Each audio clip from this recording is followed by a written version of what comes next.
Yeah, that's right. I see the chat. I see y'all rocking. I see y'all coming. Hit that like button as you enter the building. You know what I'm saying? Hit that like button. Show your love. Show your support. You know what I'm saying? This that dope soul. This that new thing. Nobody don't know about it. Hello, Nick family. Welcome to the Just Nick and It Weekly Show. I'm your host, Stephanie, aka Queen, and as always, we have a lot to talk about. I'm joined by Jeff Clafter of the Happily Ever Clafter Daily Sports Blog. The link is in the description. Be sure to check him out. He on fire this summer. So be sure to check out his post. And Ajay DeVillin Hollywood is with us. Uh, Appreciate him joining us, and we might have a special guest. I'm gonna leave that as a surprise. Listen, these are the dog days of New York Knicks content creation, but I've been perusing the articles out there, and I have a couple of questions for the panel. And basically, this is a state your case show. So we'll talk about who the fifth starter should be, not what the Knicks would do. State your case for the fifth starter. We'll talk about who the backup point guard should be. Is that Deuce? Is that Clarkson? Is that Kolek? Is there somebody that's not on the roster? State your case as far as that's concerned. Mitchell Robinson, should the Knicks sign him to an extension or have him play on an expiring and see if he can stay healthy? Would you trade Towns for Giannis? So much stuff we have to talk about today. But before I get to Jeff and Adja, I just want to make a few quick announcements. Congrats to Carmelo Anthony going into the Hall of Fame today. I think it was today, announced that Dwayne Wade and one of my four favorite basketball players of all time, Allen Iverson, would be welcoming him into the Hall of Fame. Patrick Ewing will be welcoming Dwight Howard into the Hall of Fame.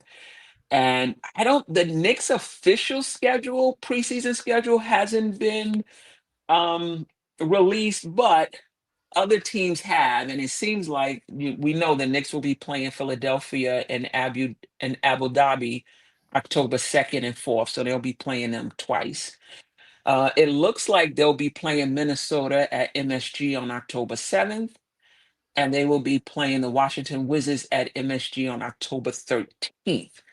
So again, it hasn't been officially released as far as I know, but just looking at other teams' calendars who have been released and the Knicks have been on it, this is what it looks like.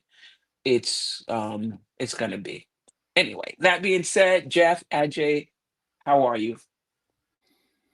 Great. Ready to chop it up. Let's go. Salute to the chat, everyone. It's good to have you in here on a Thursday night and just ready to go.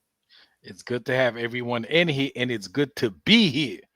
And Yeah. Queen, I resent the quote unquote dog days of summer thing. All right, we gonna find something to talk about, so we're gonna be fine. It's just gonna be like it's not gonna be like regular season because there's no game to talk about, but there's Right. plenty to talk about when it comes to the Knicks. Yeah, yeah, for sure. Any comments on Carmelo Anthony or Patrick Ewing welcoming Dwight Howard into the Hall of Fame? No? Okay. Well deserved on Melo's part. It's always good to hear the big fella do something like that. I guess they were teammates briefly in Orlando, he and Howard, or where's the connection there? Yeah, I'm not sure. I'm not sure, I but know if Ewing did anybody in the play, chat and knows I the think he was an connection, let us assistant know. coach in Orlando, so maybe that's where it comes from. But that kind of surprised me. But good on the big fella. Yeah, that surprised me. That Or surprised me as or well. or they wanna throw a couple of ex Knicks in there for extra clicks. I don't Yeah, know. I don't know. yeah. When did the Knicks Philly and Abu Dhabi drop? Seemed like that dropped a while ago. I must have missed that. I don't know. I didn't even see it. I'm not really concerned with as far as I'm concerned, the regular season is the preseason for this squad. Our season begins in the playoffs. I mean, that's the way that I'm looking at it. Maybe that's foolishness on my part, but that's kind of, so it's like this is the preseason. You know what I mean? So I'm not overly concerned. It's like a step above summer league because it's the actual roster, but it's not a big step above summer league as far as I'm concerned. I'm more concerned that nobody gets hurt than I am anything else, right? Yeah, I am a little intrigued though this time around, Jeff. Like I'm intrigued in terms of seeing just the first glimpses of Mike Brown's offense. I'm not sure if there's going to be glimpses of his rotation, maybe the starters, but just a glimpse of, offensively, the schemes, that he's going to run. Is he going to do anything different with Brunson and Towns? I would think so. Is Mikal Bridges going to be featured a little more? Um, I mean, he had the mid-range maestro, right? And DeMar DeRozan in Sacramento. So maybe he brings some of those sets for Mikal Bridges. I'm interested in that. I'm interested to see Clarkson, Yabusele. So I don't know, Jeff. I might be a little more excited about seeing the preseason games than in the past. But to your point in terms of how significant it is, probably not. For me, it's just more curiosity. Oh yeah, I'll be hanging on every play and I'm probably overreacting with everybody else. There's no doubt about that. I just, in the grand scheme of things, but it would be interesting to see if they really. I don't know how much they're going to, let out of the bag in preseason though. It may be that Mike Brown chooses to be very vanilla in those games, preferring to keep it, you know what I mean, keep the schemes a surprise until the games actually count. Or it may be a case where he wants to, get as much practice with those sets so they can learn them and get them, at game speed. So that from that standpoint, I do think it'll be fascinating. Yeah. What about you, Ajay? Any thoughts about preseason or eh? Queen, I enjoy the preseason.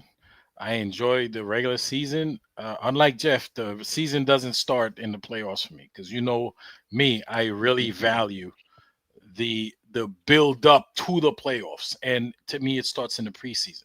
The preseason is the build up to the meat. It's like the bun, the burger, and the bun. So I enjoy the preseason.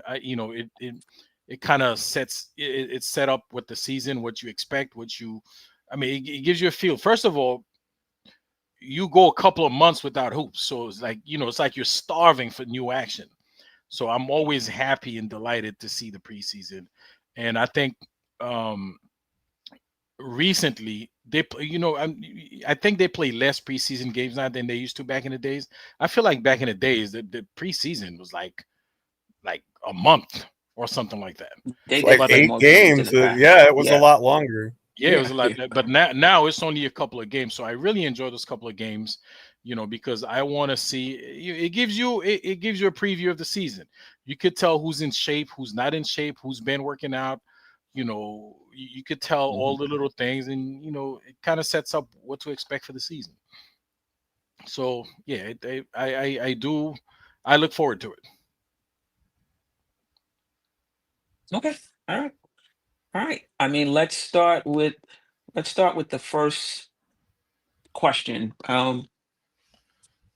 Who would you like to see as the backup point guard for the Knicks? So this is a state your case um show. It's not about what the Knicks would do. This is about pick somebody and what's your argument for starting that person. And that could be, now this is the backup to Brunson. Is it Clarkson for you? Is it Deuce for you? Is it Kolick? Or is it someone not on the roster that the Knicks better be sure to get? Because none of those three are it. Um, Ajay, we'll stay with you. We'll start with you. State your case for the backup point guard for the New York Knicks. Who would you like to see? Yeah, man. So on this roster, on Or if you feel they need to bring in someone. listen, I've been. Let me start with this roster, right? Right now, if we it's tough because, man, it's obviously a toss up between Deuce McBride and Jordan Clarkson, right? Um, but neither one of them are like your typical point guard who could really run the team and set it up. They can listen, they can dribble the ball up court, like across half court and all that stuff, but can they really set up the offense? That's a different set. That's a different skill set. So if we go by what's on the roster, it's gonna be one of those two guys. And to me, it's about, I would give Jeff dropped. I would give Jordan Clarkson a slight edge because of his experience. He's been in the league a little bit longer, so he's more mature and more experienced, and he could probably get out of a certain situation that Deuce McBride can't get out of, right? And Deuce McBride, we've seen that he gets a little bit rattled when you put a lot of pressure on him. He could dribble the ball, he could get across the half court line, but if the defense focuses on him, he's better. He's a better shooting guard than he's a point guard. We've seen that in the past, and we know that's not his game. But obviously, I listen. If again we're staying with the roster that we have, I have a feeling Mike Brown's probably going to use Josh Hart on that second unit to bring the ball up. More than we think he can, because he can bring the ball up. Again, can he set up the offense? Probably not as good as a point guard, but because of his experience and his grit, his toughness, the coach probably be like, listen, here's the ball, figure it out. You know what I'm saying? And listen, that's gonna work. It's gonna work throughout the regular season, like you like to say, Queen. In the playoff, it's a different story, because now everybody's keying in, everybody's zoned in. Their only job is you, and they focused on you. And it's a little bit more difficult when the other teams are actually looking at you and they're preparing for just you, and not you in 28 other teams. Okay, so that's what we have. But out there in the NBA universe, there's a lot of talk about Ben Simmons, which wouldn't be a terrible idea. But we all know his flaws, like in terms of not being able to shoot. Remember, he can't shoot the ball. That doesn't mean he can't score, because he scores. He just can't. There's something about him, like he doesn't want to shoot the ball, but he can score. He could put up 12, 14 points. That's not a problem. So he's not a terrible idea, because he's a very, very good defender. He's got the body, like he could defend many, many positions, and he could set up the offense. So he used to be able to. So that wouldn't be a bad idea. And out there, out of the people that are available, I wouldn't mind if they get Ben Simmons. Like, he's not gonna come and save the team and be a 20 and 10 guy, but he's gonna be able to fill in those non-Brunson minutes and probably even play with Brunson too at times, depending on who the opponent is. Yeah. Well, I want to welcome Lord Scientist of Brooklyn to the show. Thank you for joining us. His camera's not on today. We're making an exception today. Lord Scientist, how are you? Mic check 1 2 1 2. Can everybody hear me? Yes, we Yes, can. we can hear you. All right. Salute to the panel. Salute to the chat. First and foremost, Queen, thank you for me coming on here. Y'all know my condition. I can't get my camera on. So let me borrow your line for a minute. But yeah, I'm honored to even be able to be on, not just trying to call in, but yeah, I'm happy to be here. Thank you. And let's get into this thing. You want me to go next, or you want Jeff to go? I can go last. No. You could go next. So the question is, just state your case for the backup point guard, Deuce, Clarkson, Kolek, or somebody that's not on the roster yet. Well, let me get the elephant out the room. Hopefully they're going to get somebody. I hope it's not who RJ was just talking about. Myself, I'm petitioning for Gary Payton II, because he is a point guard and can handle the rock. Other than that, I would rather them either get DeLon Wright or Shamet back, but that's just me. If they get Shamet, then to me the backup should be Clarkson, because he has more point guard capabilities, so to speak.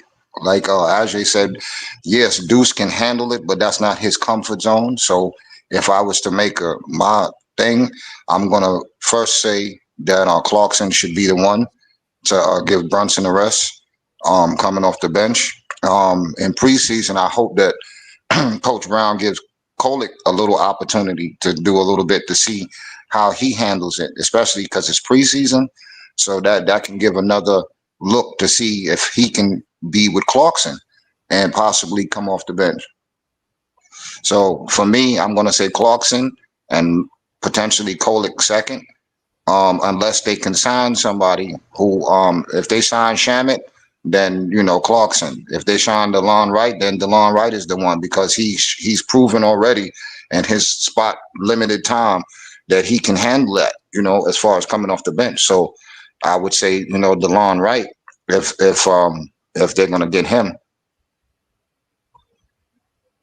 Okay. Do you not see Shamet as kind of a duplication with Clarkson and McBride, kind of like a shooting guard who can handle some? I see Shamet more as a two guard because of one. I remember, didn't he come from Orlando to us when we got him? He played for Orlando before. I'm not sure the team he was on before. We got him as a free agent. I'm not Yeah, we got him as sure a free agent. I think he was on Orlando. Okay. But where he played before, if I'm correct, and it was Orlando, he's always been like a two guard, because he's excellent at coming off a screen, catch, shoot, bang. Like, that's his game from, what I listen to. I can't see him, but listening to him, listening to how he was doing, what he was doing in the preseason, and then what he did during the playoffs. There was a couple of times where Tyler, not even the playoffs, during the end of the regular season when Jalen Brunson was out, when Tyler Kolick was playing and Shamet was on the floor, Kolick was Tyler the Creator was hitting Shamet good, and he would knock 2 or 3 threes down because the ball was right where it needed to be when he got to his position. So to me, Shamet is not like Clarkson. Not to say that he probably can't do it, but I would know DeLon Wright can do it. That's what he is. So Clarkson, I know he can do it because he's come off the bench as a 6-man and was a 6-man candidate a couple of years ago. So for the team, I can't remember what was that team? Yeah, Utah. For Utah, he used to come off the bench and he had those responsibilities of being the point guard, and helping to orchestrate. Lord Scientist, if you had to rank them, how would you rank them first, second, and third in terms of your preference for playing a backup point guard? Sorry, If I'm put this. All right, if I'm the coach behind Brunson, and everything is the way it is right now, again, I would want to see how Kolick does during the preseason. I would test him. I would put him out there, especially in the couple of games coming up during the season that would be like those gimme games, so to speak. I would put Tyler out there and let him get in the water and see how good he swims. And that would help me in my determining factor because I believe that Tyler has the ability to do it. It's just he's such a liability on defense. So excluding Tyler from that, I'm going to put Clarkson first. I'm going to put Deuce second, and then Tyler. You're muted, Queen. Yeah. Jeff, state your case for the backup point guard for the New York Knicks. And listen, we're basically talking about the non-Brunson minutes, right? Trying to win the non-Brunson minutes. And obviously it's not going to just be on the point guard. It's going to be on that entire unit. But it's still important. I think that position is important. Who would you like to see, Jeff? Well, I don't know that I would like to see any of them, but I think that Jordan Clarkson is the best of the bunch. I didn't realize that I always considered him more of a shooting guard or an off guard. I didn't realize that he had 20% or better assist percentage in each of the last 3 seasons. So, to me, that kind of leads me to the idea that he's capable of doing that in limited minutes, and so I think he's probably ideal for that just based on his skill set. I think he beats people off the bounce a lot better than Deuce can. He's not a great defender, but by any stretch of the imagination, but neither is Kolek, who I think is the other option from a purely point guard perspective, because I don't consider McBride a one. I consider him an undersized wing. And I've always thought of him that way. I mean, if he proves me wrong and he, steps up and can fill that one role, more power to him, and that'll benefit the club immensely. But I just don't think that, especially against starters, that he has the ability to, beat somebody consistently off the dribble, create shots for others in a consistent manner. And so I think he operates much better off the ball, where you can just feed him shots off of double teams and those sorts of things and allow him to shoot open threes of the catch and shoot. I think that plays into his skill set a lot bigger. I think Kolek is another year probably or so away from from being at the point where I would be willing to look at him for meaningful minutes on a team that's competing for a championship. And I think that should be this team's goal. So, and I think you see that because the Knicks are still, interested in looking at a point guard to, and I think if they were comfortable with where Kolek was at, they would maybe be looking to bolster, the 3 spot or somewhere else. But I think the plan is to go with Clarkson, and he's probably the best option for the guys who are here. Yeah, I don't disagree, Jeff. I'm thinking that it's going to be a McBride, Jordan Clarkson backcourt, and between the two of them, they're going to handle the responsibilities of leading that second unit. And if I had to pick between both, I would pick Clarkson. But Clarkson reminds me of the angst I had when Quickly was out there. Because Quickly would, there would be times that he would have a hard time deciding when to go for his shot, when to set up the offense, for others. What do we need right now? And Clarkson, I don't know. He's more mature. Maybe he has that figured out. But with Clarkson, I kind of like the idea of him just having scoring responsibilities. Because I think that's when he's at his, I think anyway. I haven't seen him every game up close, but I think he's at his best when he doesn't have ball handling responsibilities, trying to get the team organized, and he can just look to score. But what are the options? Like JJ, shout out to JJ, who said in the chat, there's no great options right now. I agree with you, unless McBride steps, have worked on his point guard skills over the summer. I see him as an undersized 2 guard. I see Clarkson as more of a scoring guard, and the Knicks need that scoring, so I don't want him to have that responsibility. Josh Hart, I know Ajay mentioned that. He is somebody who can bring the ball up the court. I don't really see him as somebody who's, I mean, he can create shots for others by getting in the lane, drawing, kicking. Like he's an okay secondary playmaker, but I don't see him playing that role as well. But I do think the Knicks can get away with a Clarkson McBride backcourt in that second unit. I think bringing in who, someone else is going to really upset the minutes card, so to speak. Like if you bring in Simmons and you're expecting him to be Brunson's backup, that's, you know, that's taking minutes from someone else. That's the same thing with Brogdon. That's the same thing if you bring in the 10th guy and you want to give him significant minutes, 12 or more minutes. I'm not sure where those minutes um, are coming from. I think at this point Unless the Knicks make a consolidation trade, there's just no sense of bringing in a 10th guy unless he's super situational. You have a point guard who's okay sitting on the bench as injury protection. I don't think Simmons is that guy who would be interested in a role, um, in a role like that. So I think my first choice would be Clarkson. My second choice would be McBride, and my third choice is not on this roster. It would not be Kolek for me. And none of those choices that I just said are ideal, in my opinion, but just going by who's on the roster, that's who I would go with.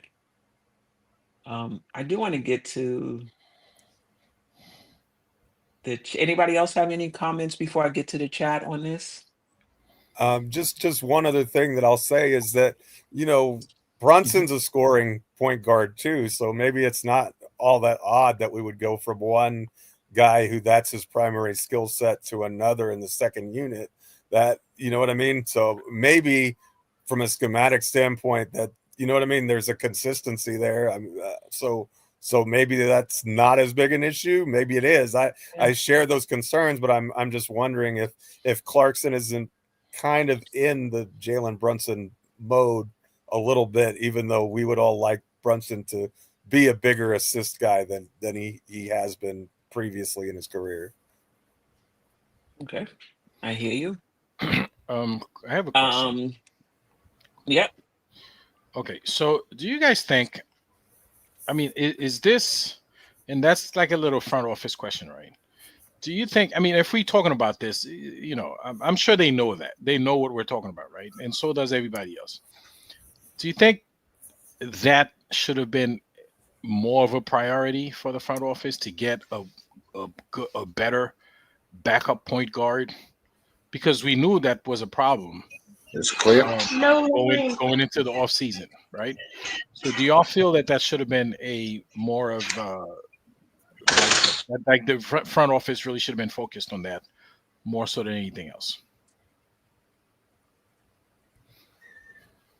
I see your point, but again, it depends on how they view the players that we have on the roster now. Like, they may be more comfortable than we are with Deuce, Tyler, and Clarkson, and they may think that they can, get by with that if they have to, and consider that Brunson is their star and he's going to get the majority of the playing time anyway.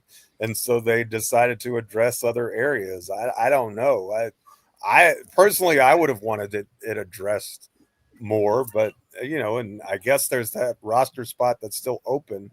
So there's a possibility that they do, address it with a vet men guy. But I think if they were as hot after Simmons or Brogdon as they claim, that deal would be done. Like, so I don't know. I mean, I don't know what would be holding that up. I don't think that would affect any, bigger situations because it's a vetman deal, but maybe it does. I don't know. Hey, pardon me. Can y'all hear me? Mic check. Yes, We can sir. hear you, Lord Scientist. Okay. Real quick, Jeff. To me, the thing that's holding up the thing with Simmons is him, because they say that he's deciding between us and Boston. I got a question, Queen. Okay, based on what you just said, how you don't even include Kolek. So if you have a starting lineup of Brunson, my favorite starting lineup, Brunson, Deuce, Mikal, and OG and Cat. So now your bench is Clarkson, Josh, Yabba Dabba Doo, and Robinson, Mitch. So now, how do you view Clarkson being basically the point then? Because that's your 9 right there. If Deuce is in the starting lineup, now you said basically you would go with Clarkson number 1 because Deuce would be second. So how do you see that if that's the starting lineup? Because again, the way you said it, a backcourt of Deuce and Clarkson is nice, is ideal, so to speak. What that would only work if Mitch is in the starting lineup or Josh is in the starting lineup. You get it? Yeah, So yeah, you're right. I mean, I think things would have to change, but you could still it could still be the same thing, because Brunson comes out, Clarkson comes in, and it's still Clarkson Deuce. But before we get to that, I want to just stay with Ajay's question, and then we can get to this question. And his question was whether or not the Knicks should have addressed the backup point guard, um, more, more of a primarily priority. than score as a priority than scoring. What's your thoughts on that? Who, me? My thoughts? My thoughts is I trust in Leon Rose because ultimately, if this was an issue that I'm pretty sure that they would have been thinking about it way before we got to where we at now.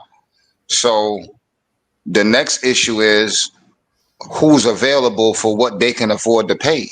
Because again, this second apron thing that's looming.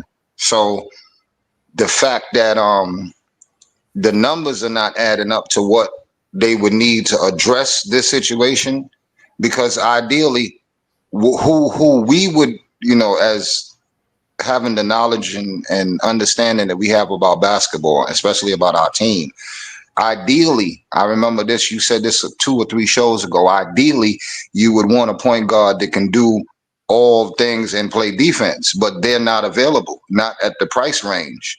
So I'm looking at it like I'm pretty sure Leon and them realize their situation when it comes to that. It was, I think, I don't know if I brought it up when I finally had called in, but that dude that was playing during the summer league that had to put the mask on, um, he's a young dude. They said he has ball handling skills to be a point guard, and he's tall, not as tall as Sims, but he's tall. He's a big, 6'7", I think they said he is, or 6'8". Diawara? No, the Was it young dude that Diawara? had the mask on, the one who had the mask on during summer league, he got his face hurt. McConnell, TJ McCullough. McCullough, McCullough? him. Yeah, I've heard certain analysis. I think Ian Begley spoke about it, and somebody else spoke about it, but they were saying that potentially it might have been Knicks recap. Shout out to Knicks recap. Potentially, he's a option for them with the point guard scenario because he's big, he can handle the rock, and he can play defense, and he can score. So I don't know, you know, how much, stock is into that player, so to speak. But to me, like Jeff said, basically, if this was really a main issue, like as far as Sims, they said it's Sims that's holding it up, but because he's trying to choose between the Celtics and us.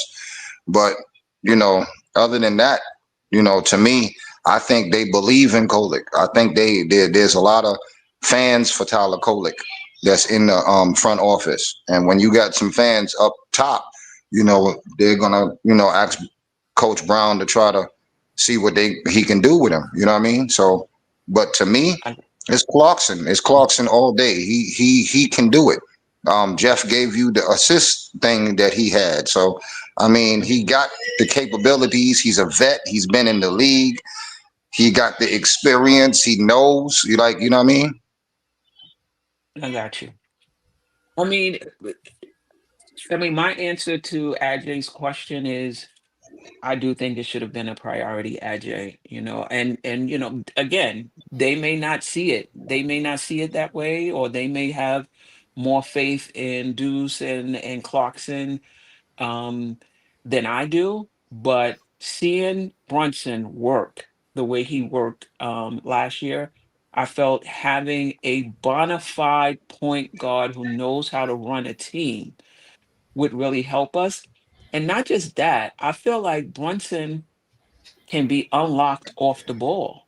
He's on the ball a lot, and he has skills off the ball. And if you don't bring in a bona fide point guard, it's really hard to play him truly.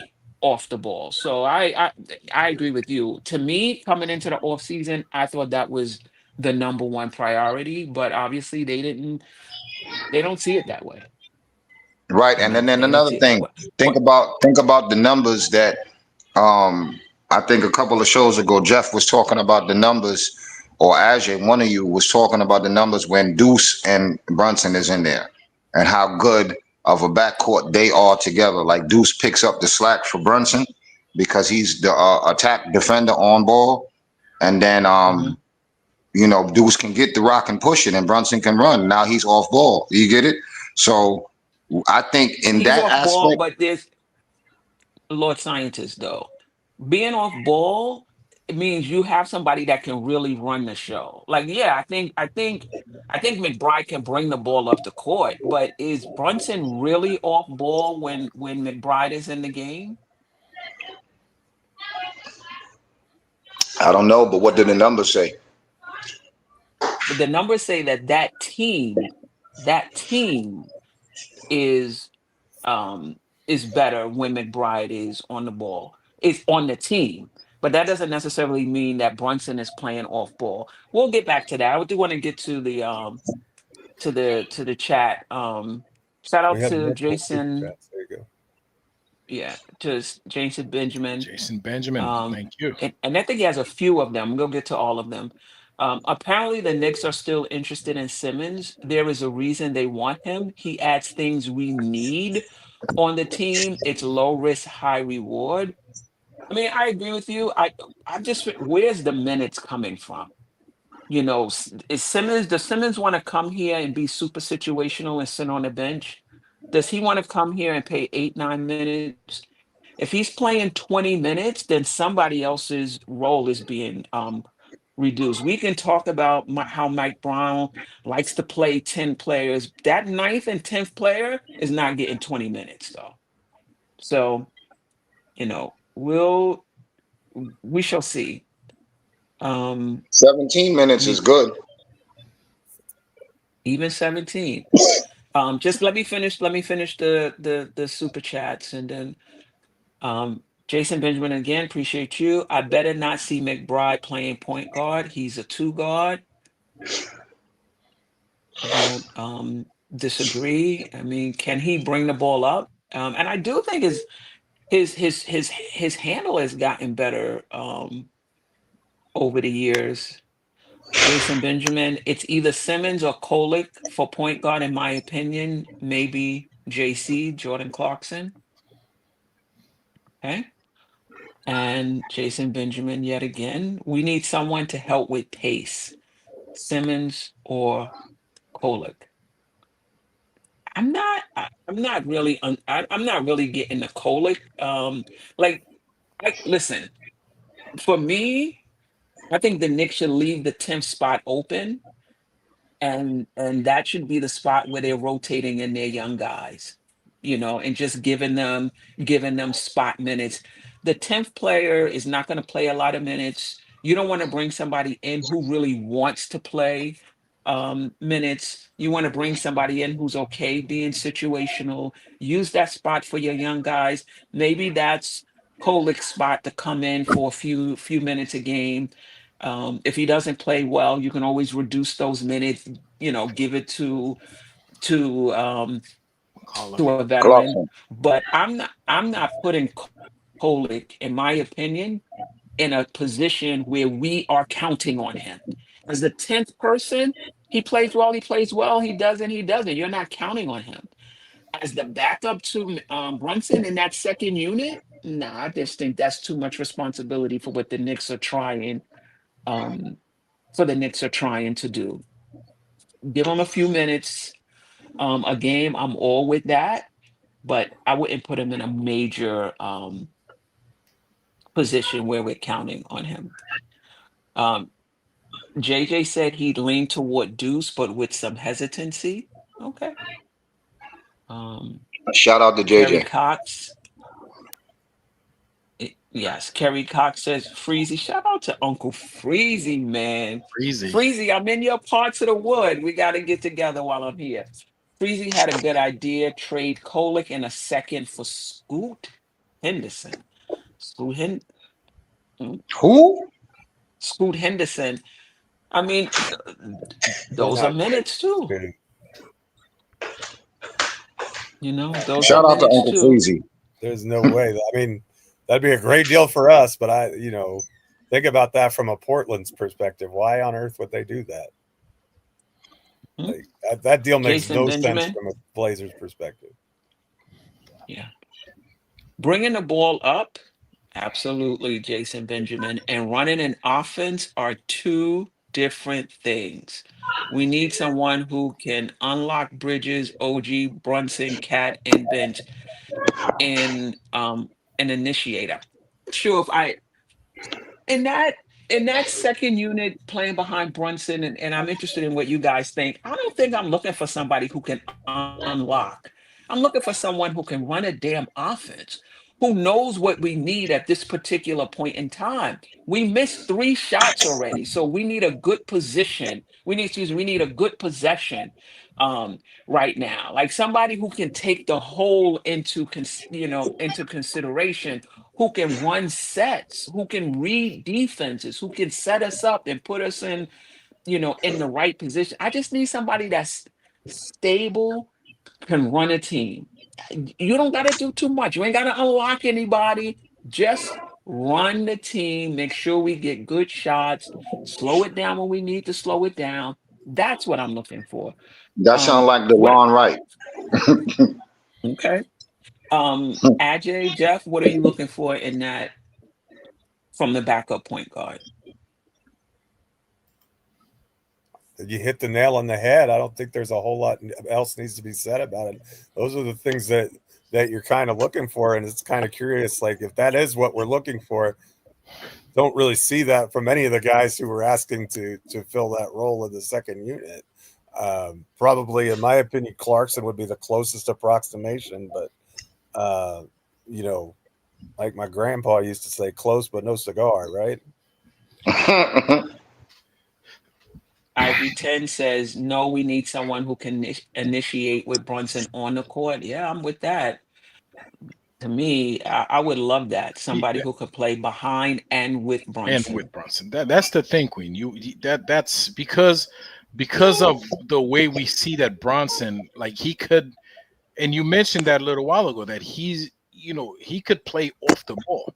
So you want somebody to take on that responsibility and really keep him off the ball, right? Not fake keep him off the ball, but like for real. You know what I'm saying? So that's the thing. We try to kill two birds with one stone here. As What fans, if Bridges is that guy? What if Brown is able to unlock Bridges? Bridges has some of that skill set in his arsenal. We chose not to use it last year, and we just said park in the corner and shoot 3-pointers, right? But that's not to say that he's incapable of doing that. Didn't he do some of that stuff in Brooklyn and Phoenix, or am I He did. misremembering? I'm not sure about Phoenix. I know in Brooklyn, he may have in Phoenix. I mean, when Durant got hurt, when Durant and I think it was Booker got hurt. Queen, I don't know that he had to in Phoenix. I don't remember that he had to do that in Phoenix. In Brooklyn, he did for sure. Listen, Mikal wasn't on Phoenix when Durant was there. Mikal got traded because of Durant, right? Yeah, correct. You're right. You're right. Yeah, so he didn't even get a chance to try to do that in Phoenix. But yeah, in Brooklyn, he did have that kind of responsibility where he had to set the offense up.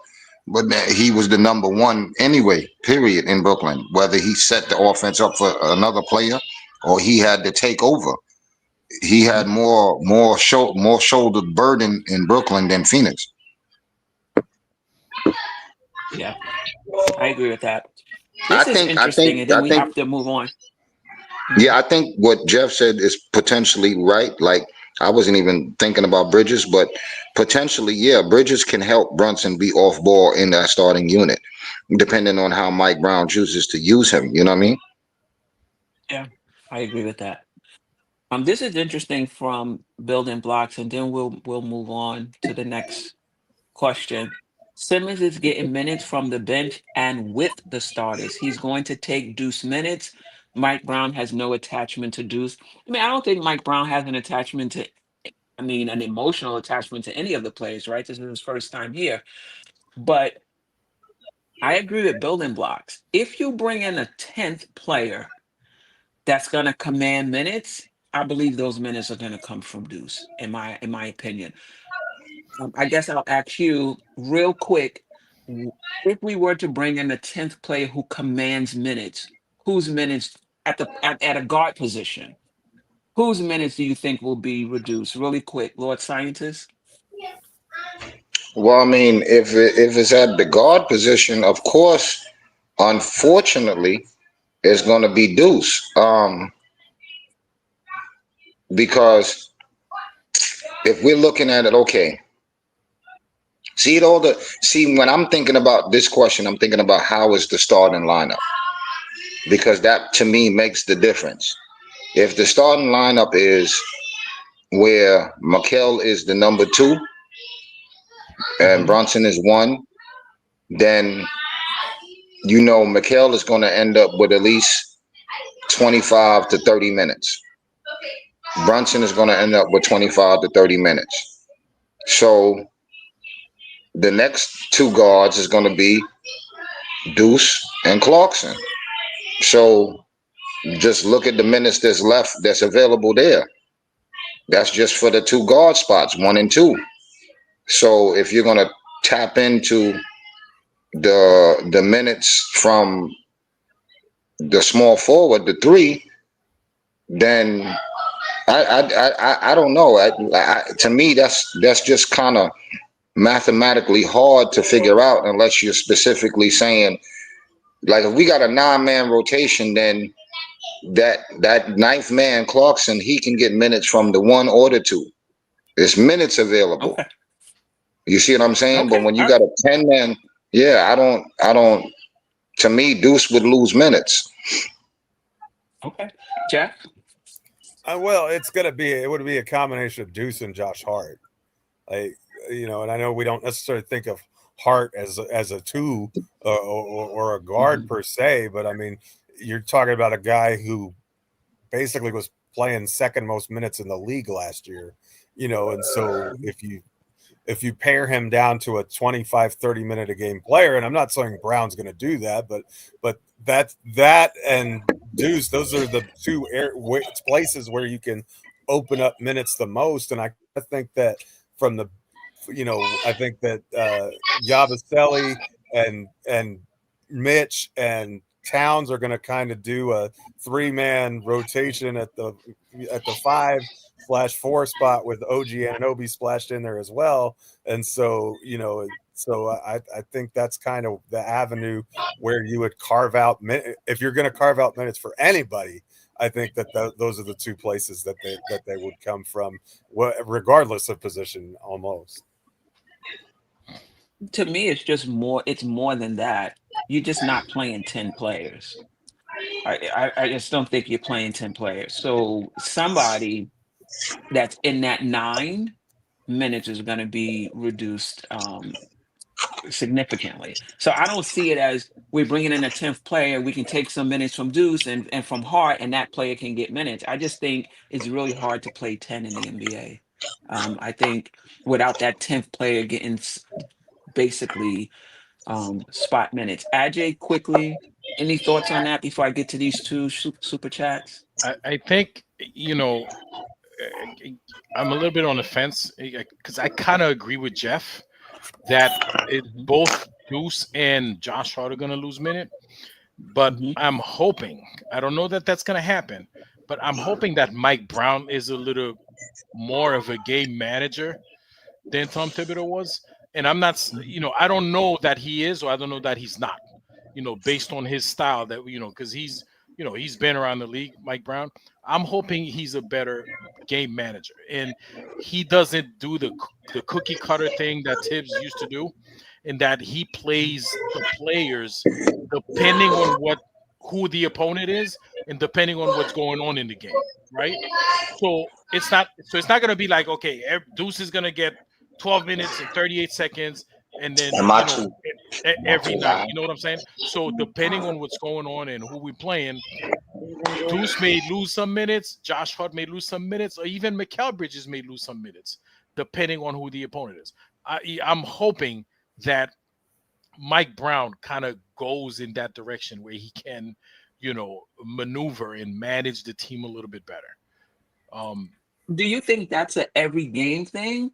Because I'm worried about continuity. Are you saying that there is a set rotation that he may deviate from at times, or are you saying you No, go into every game making the decision based on the opponent? no. So you're not gonna deviate. You're gonna tweak it. It's two different things. Deviate from make mistake you completely going away from, but tweak.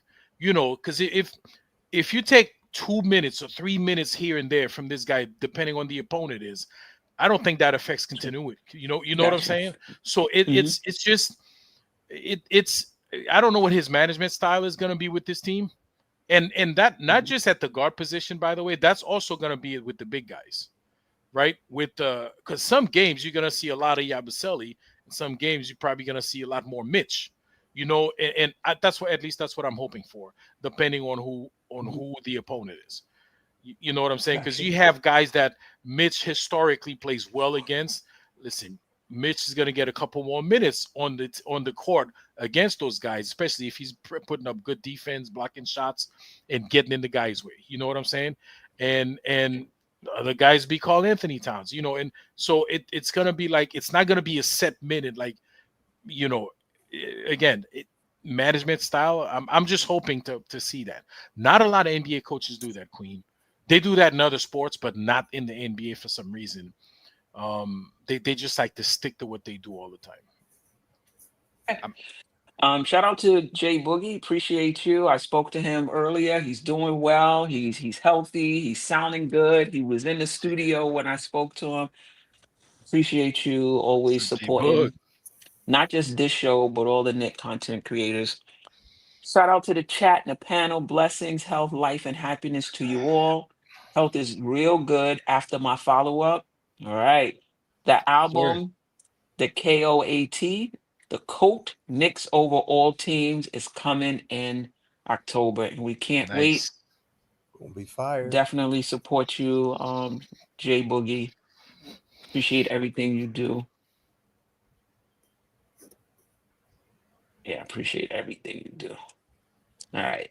Paris Duggar says, appreciate you, Paris Duggar. People don't like Westbrook. I like Westbrook.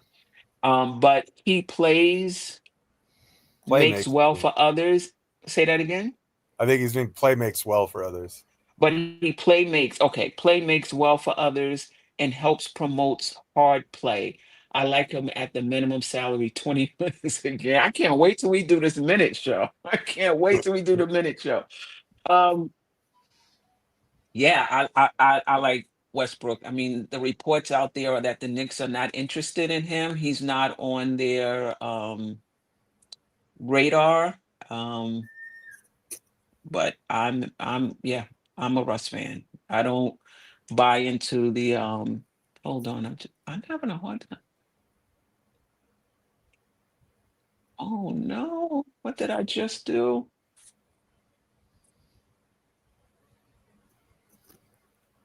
Can you guys see me? Okay.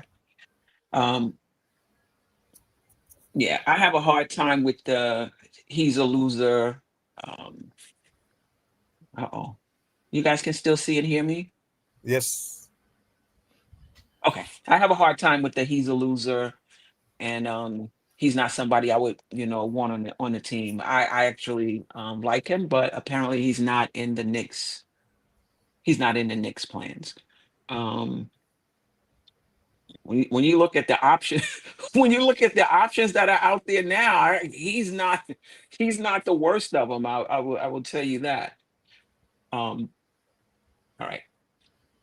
Any thoughts on that before we get to the next question?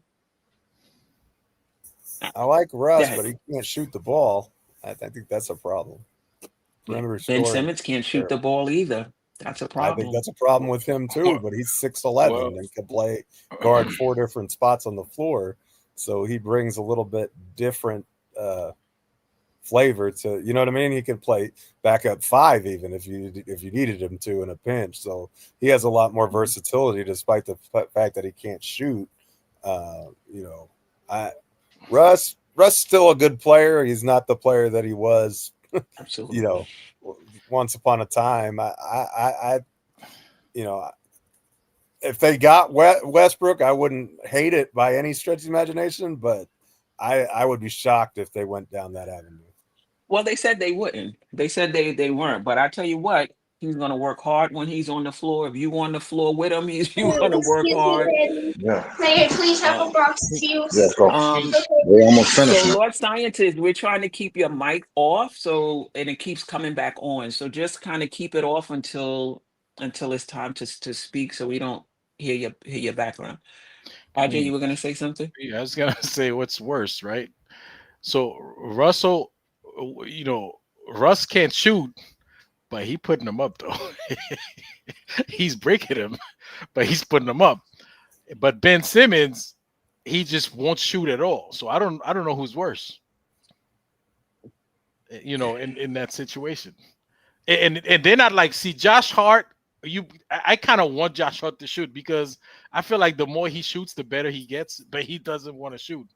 But the other two guys, man, like Russ doesn't get better. Like the more he shoots, the more the more he bricks. And Ben Simmons, we don't know, like, because he just doesn't shoot a lot. So I don't know which one is worse. Since you mentioned that Ben Simmons doesn't shoot well either. I'm with you, Keith Turner. Where are all these minutes coming from? I think the Knicks would be better off leaving that 10th spot the way it is, just going with what they have right now. Because there's going to be a squeeze. I mean, if Brogdon can walk, you know, if he's, But you know, Queen, that's not good though. similar Like to we're trying to win a championship. This has to be set. This has to be in place. It can't be we don't have a secondary, we don't have a ball handler for the second unit. We're not sure. Leave that 10 spot open. That you don't win like that.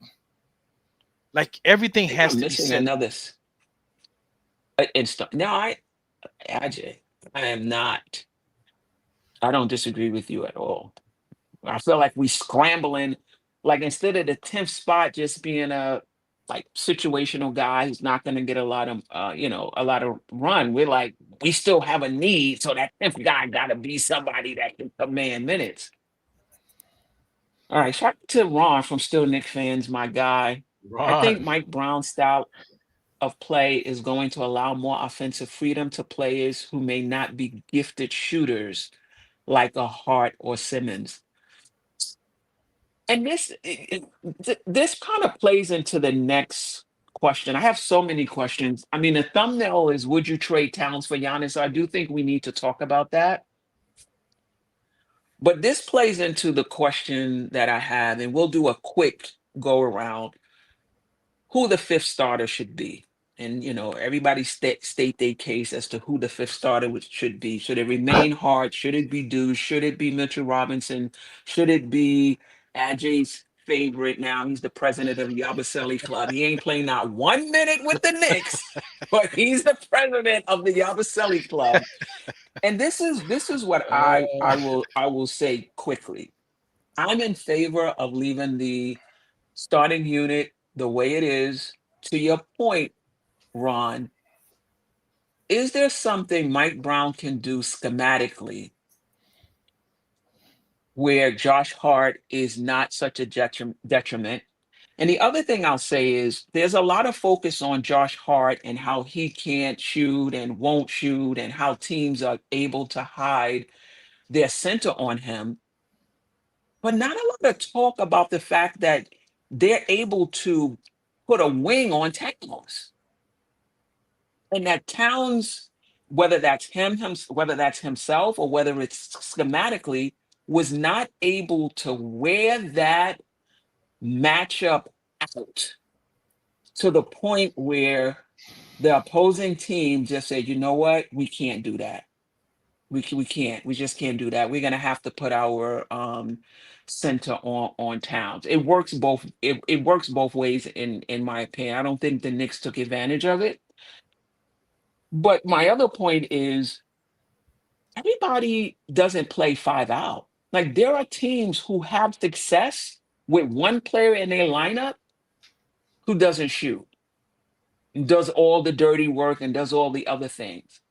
What is there something we can do schematically that could take advantage of a Mitchell Robinson if we decide to start him and he's a non-shooter, or take advantage of a Hart? Like it's hard for me to believe that the offense collapses because Mitchell Robinson or Josh Hart is is in there. And I just think there's something schematically we could do. So still Nick fans, Ron, I'm hopeful that his Mike Brown style, as you say, will allow more offensive freedom, that we can get more out of guys who are non-shooters. So I'm of the mindset of keeping the starting lineup. What can we do schematically? Because I like the rebounding of Josh Hart. I think his defense will get better. I don't think you have to play him 58 minutes a game.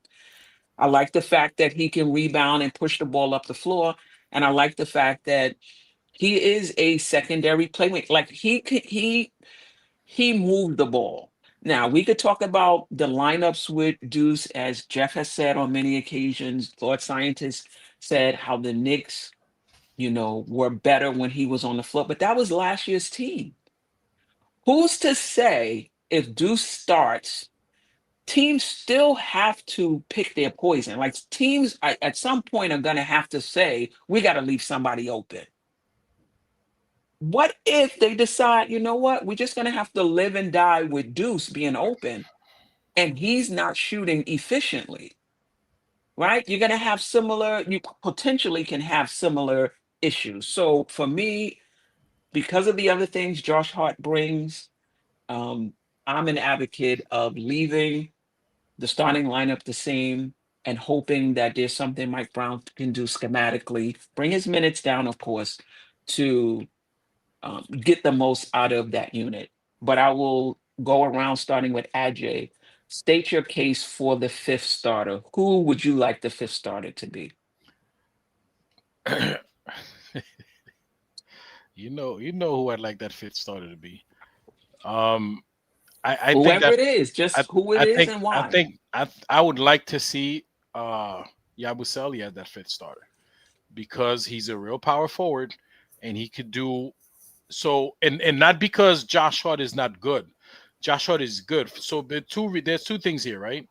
You want to beef up the second units, which I think Josh Hart could help do if he's part of the second unit, and Mhm. then you want to you want to put, I don't want to say more size, but a little bit more versatility in the first unit when it comes to scoring. Okay, Yabusele, he's a scorer, so he's not as good a rebounder as Josh Hart.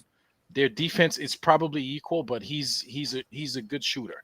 He's not going to get a lot of shots, with Brunson. I mean, with the other guys that are on the floor, but you want that guy to be able to knock down a shot when the shot clock is running out, and then that fifth guy or fourth guy, whatever he is, he could knock down that shot. Like and you want somebody that keep the defense honest because he can shoot, because he can do certain things. He will keep a defender. They're not gonna play off of him. They're not gonna double team off of him. Okay, and advantage Josh Hart on the second team, to me, it's advantage Knicks all day, every day, because you have a guy on the second, like, and we talked about this earlier, he could bring up the ball, right? He's not a point guard. He's not going to set up the play, but he could bring up the ball. He's a one-man fast break. We know that. Mhm. So you need on the second unit, you don't need a guy who's going to be scoring like 100 points, right? You need to maintain with the second unit, right? Mhm. And if you have Josh Hart, you have Clarkson or Deuce McBride, Mitchell Robinson, you have that. Those guys I feel could maintain or even gain an edge on other teams' second unit. So Mhm. at any point in the game, we'll have an advantage. You know what I'm saying? Because the second unit, they're not great scorers, but you have some good defense on there. When you put Josh Hart as like the lead guy. You put Deuce on there, you Mhm. know, playing some defense. You got Mitchell Robinson on there. You know, Jordan Clarkson is not a good defender, but he could knock it down. So it's probably going to be a good balance when you have those two units. Of course, there's going to be a little bit of mix and match between the units, but those two Mhm. integral units, I think, is an advantage on many teams in the league. Okay. Before we get to Lord Scientist, I'm just going to read what the chat is saying about Yabusele. But first, let me get to Paris Duggar's super chat. I just hope fans understand that the new coach isn't going to go by past performances. Guys will have to earn his trust by performance in his theories. That's a fair point, Paris. And I think there's some excitement because guys feel like they're going to get a a fair shot. All right. Okay. So, Jason Benjamin had a super chat right before oh, he that too. did. Yeah, Do you see it? Can you highlight it, Jeff? yeah. There we go. Okay. That's why Simmons starting. Wow, Jarrell got some support here. Remember when Jarrell said that a few shows ago? That's why Simmons starting, if signed, is plausible. You can't put a traditional 5 on him because Simmons can get to the rim and collapse a defense, in my opinion. Okay. Okay. All right. Okay. All right. JJ Yabusele at the 4 and Cat at the 5 would hurt our defense. I'm there.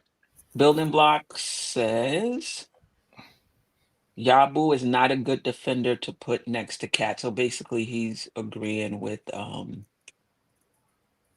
JJ. I mean, I hear them, but I mean, what the other option is Josh Hart. Josh Hart's not a good defender. Like, what are we talking about here?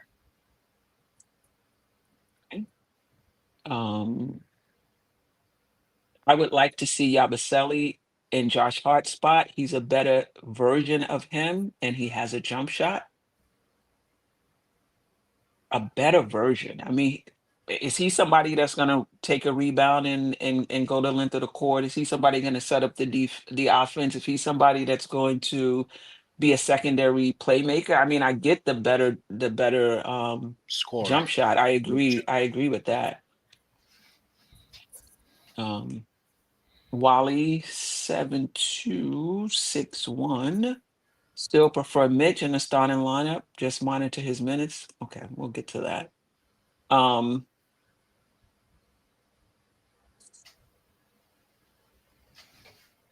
Okay. Right. Lord Scientist and then Jeff. Who's the 5th starter? And why? Let me unmute. Okay. Are you there, Lord Scientist? Yes, I'm there. You unmuted me? Yeah, I did. Who's the All 5th right, thank you. starter? You're welcome. Thank you. Who's Okay, the I got you. I heard you loud and clear. I've been listening the whole time. Please help me to mute because Queen, I can't see to hit my microphone. No And worries. I I know my got you. kids, they're in the room playing, so I'm trying to keep them there while I'm in the living room. All right. That's okay. My 5th starter, you already know, Deuce. I want Mhm, Deuce to start. mhm, Before I get to my personal thing, I do kind of agree with what you said, Queen, keeping the starting lineup the same way that it is. mhm, Potentially, I can see Brown doing that because what would open that up based on the original starting lineup is ball movement. Because if there's ball movement, then Josh is not just out there on the 3-point line and the teams are putting their center on him because he's moving and whatever. You got cutters and what have you. So that changes the dynamic. So I can see in a world based on your perception of keeping the starting 5, how that potentially could work. I believe Brown could do something with that because the things that Josh Hart does is ultimately intangible. So if you can figure out how to make him effective on offense then we got a whole new ball game with the starting five. But my preference, as I've been saying for the longest, is Deuce. If you put Deuce, you have him attacking the on ball defender, like he's the point of attack, and then that allows OG and Mikal to be set in the back with the next player. That again, because they have long wingspan, and then Cat. My worry about Cat is the pick and roll when they start running pick and roll on Cat and him dropping back. If Brown can get Cat to not drop back but step up and just use his length, because he's so big, he's a real 7-footer. And to me, if his hands is up and in the lanes, that helps with that scenario. To me, Brunson has really improved on defense. He showed us that during the playoffs. The way Brunson played playoff defense showed another level to me of his weakness, because we say that his weakness is defense. But my starting five is Deuce got to be in there, because you can spread the floor and you got shooters all around Brunson, and vice versa. If Deuce is going in, you got Brunson set up. You got everybody can shoot. The Yabusele argument, I've thought about that. What IJ's thought, I've thought about it. I went back and kind of listened to some old Philadelphia games to see how Yabusele played in those games, and I can kind of understand the argument that IJ is saying about why he likes Yabba Dabba Doo, but to me, that's gonna change the flow of the way the offense will run. If you put Yabusele, that means Mikal is the 2, OG's the 3, and Yabusele's the 4. Yabusele's not a great defender, and Cat is not a great defender, and then Brunson is not a great defender. So now you're changing how, like, offensive wise, I can see it. It's the defense that I'm looking at. You're putting 3 potential not so good defenders in the starting lineup. And with Josh, at least Josh can play defense. He gets steals. He does sleep on the black door, but I think that's something that can be fixed with the back door issues that Josh Hart be having. But to me, Yabusele is a worse defender than Josh Hart. To me, Josh Hart is a way better defender. I could be wrong because I can't see it, but just listening to the games, I think Yabusele is worse on defense than Josh. If you flip it and you put not Mikal, but you put Mitch Robinson in the starting 5, that's a potential that can work. It's just, again, everything involves ball movement, like how Brown is saying that he wants pace. Well, pace involves ball movement, not just standing around and watching stuff happen, but making moves, backdoor cuts, double picks, stuff like that is what makes all of that possible. Ball movement. That's what Golden State do. Golden State is constantly moving the ball. So to me, I'm Deuce Hive. Like, so that's my starting 5. That's my 5th man pick. I think Josh will be. I think Josh will be explosive off the bench. He's what the bench needs. Yeah. You do hear a lot that Mike Brown is looking for space and pace, and Deuce would definitely, a lineup with Deuce would lend itself to that happening. Jeff, who's your 5th starter? State your case. Wow, this is such a great question, because it's funny with Thibodeau as the head coach with what we were doing last year. My answer was obviously Deuce, and I think you go back to the old shows, I was a huge proponent of that, and because the advanced numbers really back that up. I love how he looks at the point of attack defensively, and I think sliding Mikal to the 3 makes him a better defender, and not having that primary responsibility on the ball makes him a better defender. The only thing that really concerns me with that lineup, though, is the rebounding. Josh Hart has his flaws, but he is an outstanding. Well, he's the best rebounding guard in the NBA. Let's be honest. If he's playing in the backcourt, he's the best rebounding guard, or possibly, one of the best for 6'4". Nobody better, right?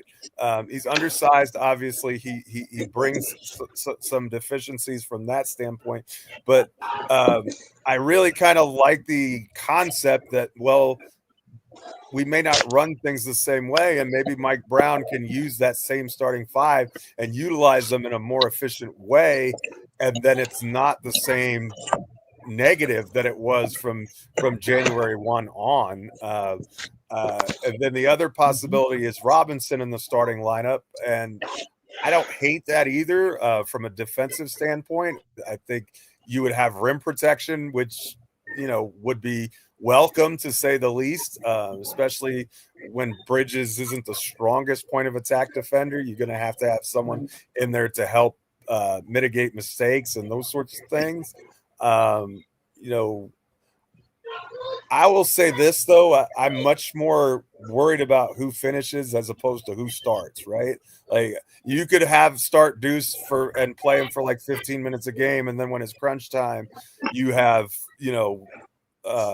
Hart in the game if he's playing well, or even Clarkson if you need extra offense or whatever the case may be. I'm much more interested in the closing lineups and what we're doing at the end of games. Not that the first quarter isn't important. I think that it is, and I think that a Deuce lineup could help us, defensively in those first few minutes if we can solve the rebounding issue. If not, then I think you have to steer clear of that, and either one of Robinson or Hart fixes that issue.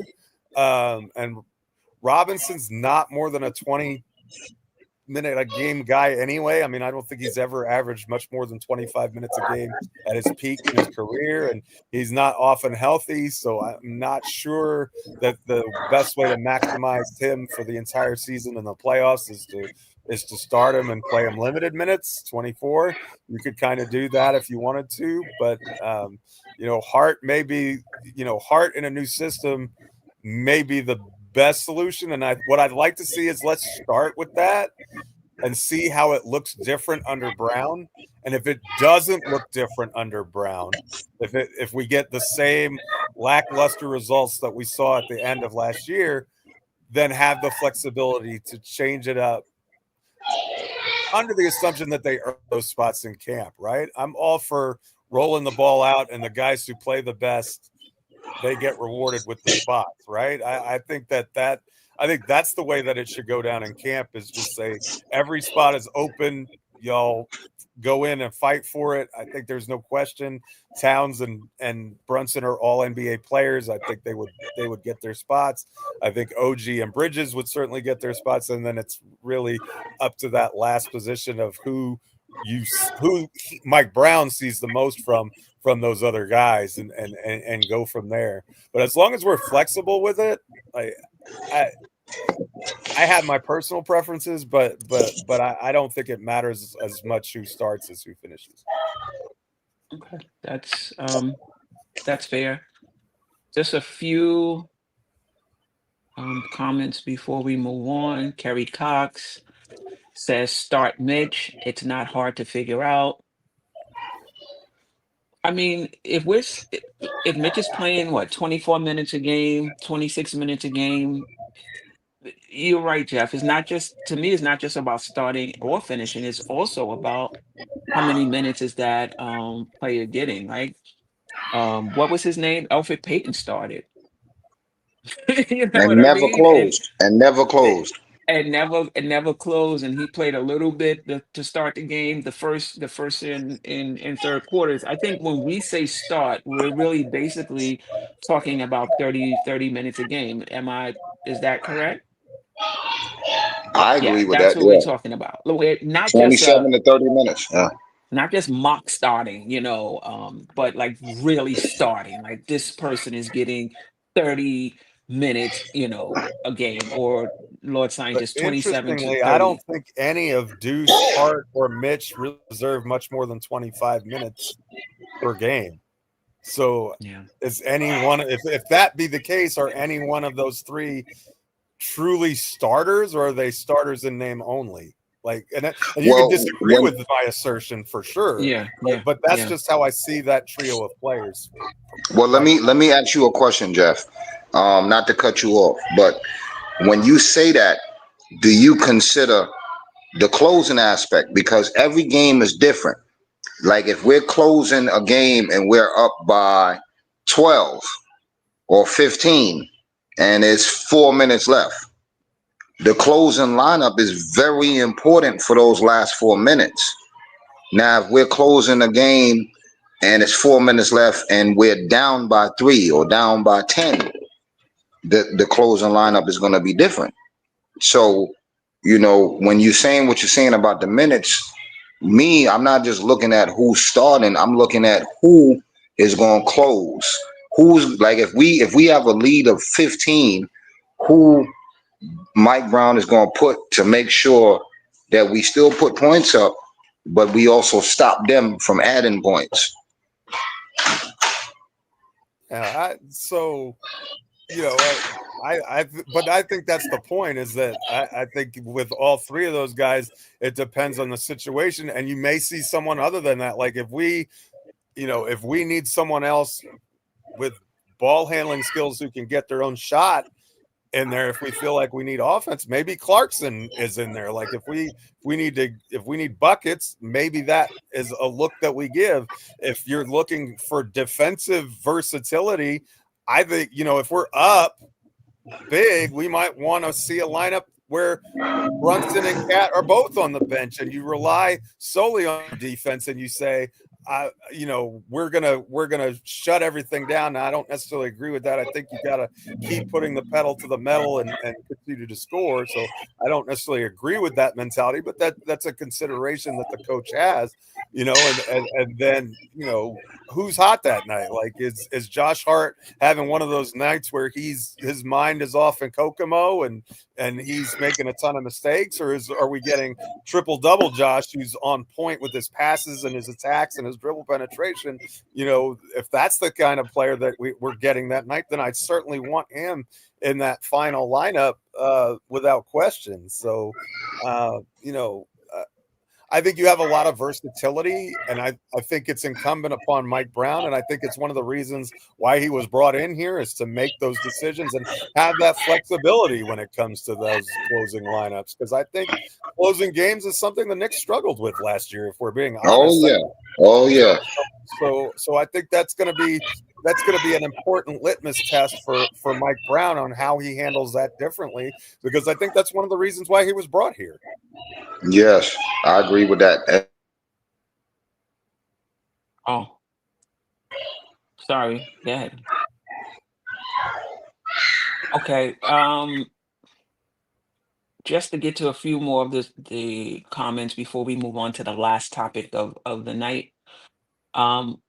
Keith Turner, appreciate you always rocking with us from the beginning, Mr. Turner. Who popped a bottle when Tom Thibodeau was fired, and he's looking to pop another one when Mitchell Robinson is no longer on the team, I would guess. I just don't think Josh Hart is starting for Mike Brown anyways. Mike Brown likes size in his starting lineup. Okay. Randu, 1973. With Deuce starting, you have two undersized guards in the starting lineup. Didn't seem to hurt the on-off numbers, but starting 30 minutes a game, it might be different. It's going to be interesting if the on-off numbers were specific for that particular team and those offensive and defensive schemes, or does it hold true regardless? I mean, we'll see That's a great point. this season.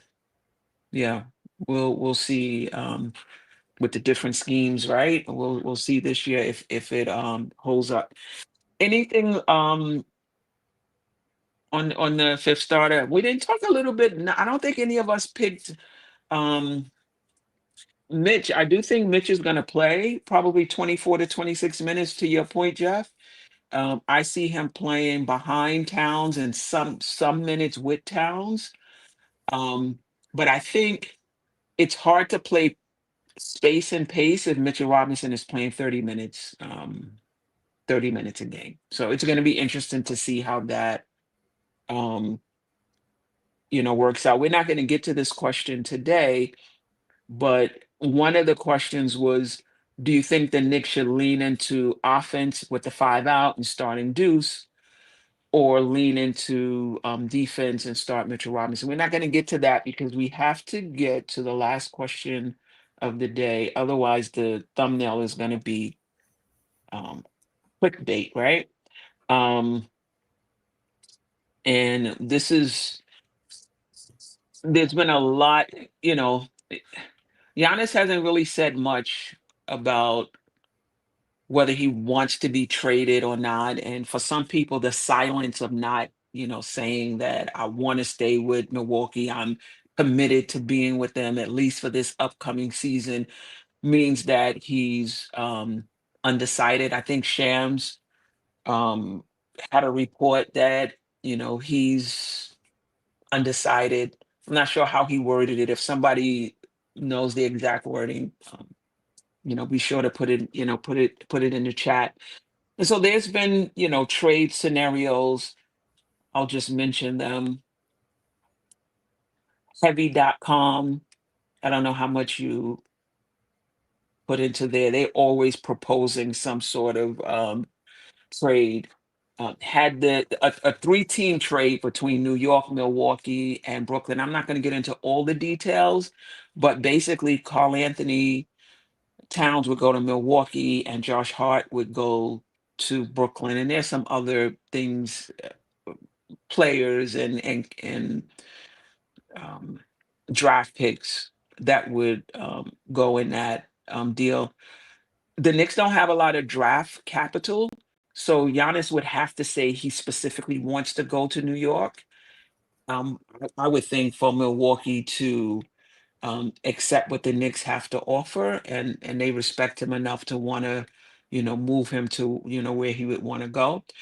Sports Illustrated, Jake Brown had Karl Anthony Towns, Miles McBride, and 2 first-round picks going to Milwaukee. Again, I don't think Milwaukee does that unless, again, Towns says he wants to, play in New York specifically. But draft picks, players aside,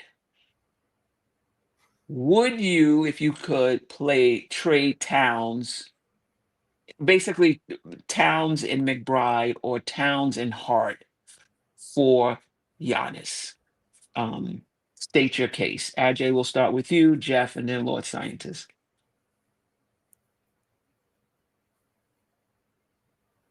We can't hear you. Sorry. Can I deflect to Lord Scientist first? Let Lord Scientist go. Okay. I gotta think about that. Let's just keep it compact. All right, Lord Scientist. Oh, I might have him on mute. Hold on. I do. Okay. Lord Scientist. Mic check, mic check. You can hear me? Yes, got you. Yes, sir. Okay, Queen, thank Yes, you sir, for we can hear you. thank you for muting me. I need you to mute me because I can't see to do it. Okay. It's okay. Yes, No worries. I would trade Giannis, but it would be I would trade Cat for Giannis, but it wouldn't be if I could trade Cat and Tyler Kolek. And as much as I like him, Pacome Daddier, I would trade Cat, Tyler Kolek, Pacome Daddier, and whatever picks we can do, second round, all of them, whatever. I would do that because to me, if you put Giannis in place and you keep everything that we got, you keep Mitchell Robinson, you keep Deuce, you keep Josh and everybody else, OG, Mikal, and Jalen, oh, we there. But if we got to trade anything like Cat, Mitch, Deuce, or Josh, any of them going out besides just like I heard a scenario of trading OG, Mitchell Robinson, Deuce McBride, and picks. No, I would never do that. Not me. Right. Deuce has to stay. Mitch has to stay. Listen, I'm Mitch Hive all day. So there's nothing that anybody is going to convince me why we need to put Mitchell Robinson in any kind of trade. Because based on prior history as a Knicks fan since 1972, 73, when we won the last championship, I'm 50 something years old. I done seen some trades that happen in the Knicks, and I'm like, there's no way they got rid of them. Like when we got rid of Marcus Camby, there was no way we were supposed to get rid of Marcus Camby. But no, Mitch is not even in the equation for me. Cat is automatic. He makes 50 something million, maybe 1 million less than Giannis. We only need $1 million more. That's Tyler Kolek, Pacone Daddy, and Pac-Man, and whatever. Let me ask you a question, Lord Scientist, because there's two people in the trade. It's not just the Knicks, it's Milwaukee as well. And so Milwaukee may not bad enough if Milwaukee is trading with the Knicks, they may not be getting the best package, period, right? There may be other teams that's able to put together a better package than the Knicks. But let's just say, for argument's sake, they're trying to oblige Giannis and send him to New York. Do you really think they're going to take back Towns, Kolek, and Daddy and not Well, take back a player or that they can actually use? that's the thing. Like when I think of that's how I think about it. I think about it in order for the Knicks to even get Giannis, he has to say, I don't want to go to nowhere else except New York.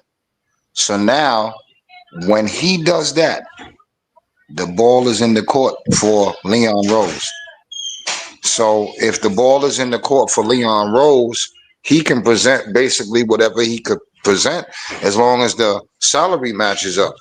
And whatever else is extra is extra. But if Giannis doesn't come out and say, I want to go to the New York Knicks, then that's where we have a problem where, yeah, they got to make the offer sweeter. They got to say, okay, we'll give you Cat, Josh Hart, and Mitch or Deuce. That's But that's a that wasn't different. those Go weren't ahead. the players in the trade. So basically, we're talking about Karl Anthony Towns and Josh Hart in a 3-team trade, or Karl Anthony Towns and McBride. Those are the two trades we're talking about today on this show. Right. Okay. Well, Is that something me? No, you I'm would not. do? I'm You not wouldn't do. giving Josh Hart and McBride away. No, not me. Okay. Giannis Okay. is All good. right. Giannis is good, but I can't get rid of Deuce, and I can't get rid of Josh. Okay. All right. Cat, yes. Jeff. It's Giannis Jeff. Antetokounmpo, man. The guy's a 2-time MVP. Is top Come 5 on, man. Talk to MVP me. Talk to me. candidate all of the last 7 seasons. Not only that, top 10 defensive player of the year conversation for the last half decade or more as well. Are we even like, I love Karl Anthony Towns, and he's a better perimeter scorer by far. Like, it's not close. But other than that, Giannis does everything else better. And, you know, to me, he's a guy, if you have him and OG and Mikal, and all you have to do then is hide Jalen, right? Defensively, you could have a monster defensive unit with Antetokounmpo in the fold. I think we would have to do something else at the 5 spot. I think I would see if we could get rid of Mitch for someone who's a little bit more of a perimeter threat on offense from the 5 spot, just because I think that his rim protection and the things he does well would be a duplication. And I think that would be a clunky fit. in the starting lineup. And so I think to maximize that team, I think you would need more of a stretch five, and maybe that stretch five is Yabusele. Who knows? But I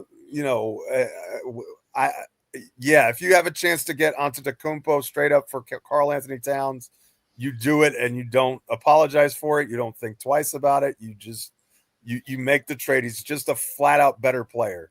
All around, if we're talking offense and defense, impact, the whole thing. He is a better player than Towns.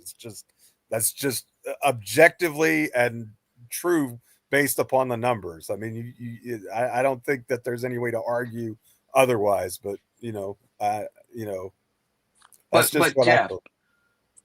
I agree with you. But it's not just straight up.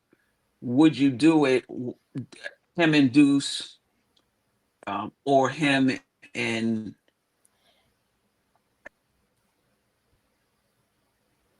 Well, yeah, if it's Deuce, absolutely. Hart is a little bit trickier though, because if your Hart is involved, that means that the Knicks have to be getting another player back because the salaries don't work that way. So I don't know what other pieces, parts kind of fit in there, but and I love in the Josh three-team Hart, but trade? In the three-team trade, Jeff, the Knicks would only get Giannis. It would be a three-team for Hart.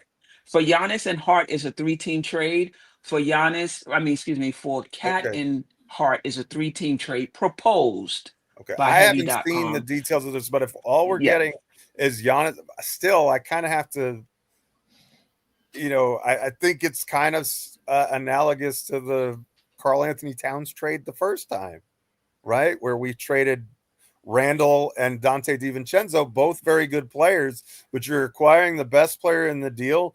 And I think, maybe some of our other lineup issues get solved, with more minutes to go around for the Deuces and the Clarksons and and some of these other guys. So I think that maybe it frees up a logjam for us, and it certainly, gives us defensive versatility that this current roster doesn't have.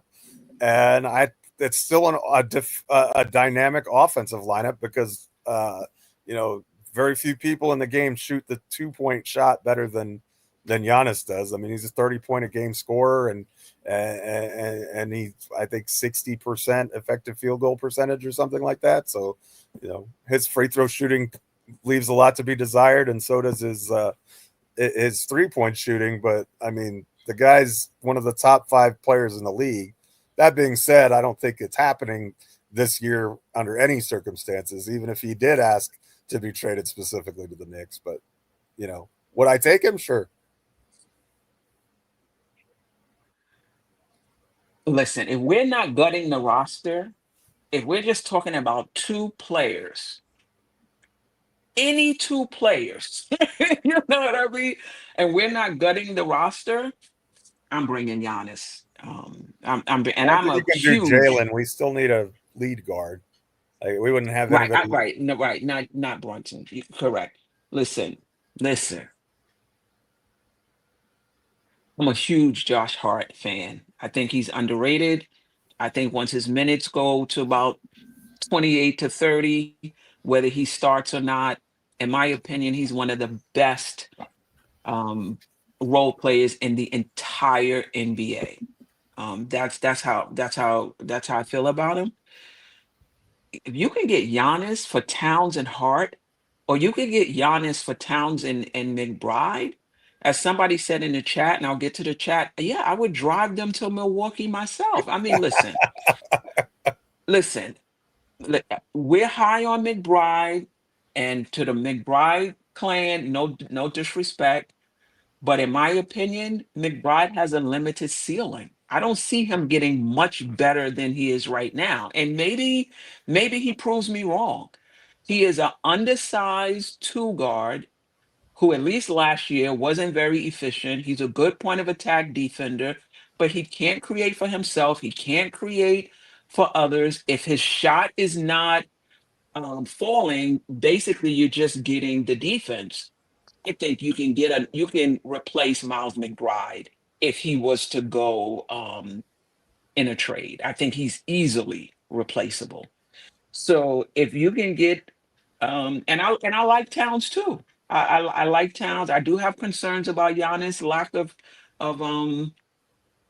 outside shooting, but he's been able to. He's a freak for free throw shooting, not a good 3-point shooter, and has still one of the best players in the NBA, despite those to me, those are major flaws, right?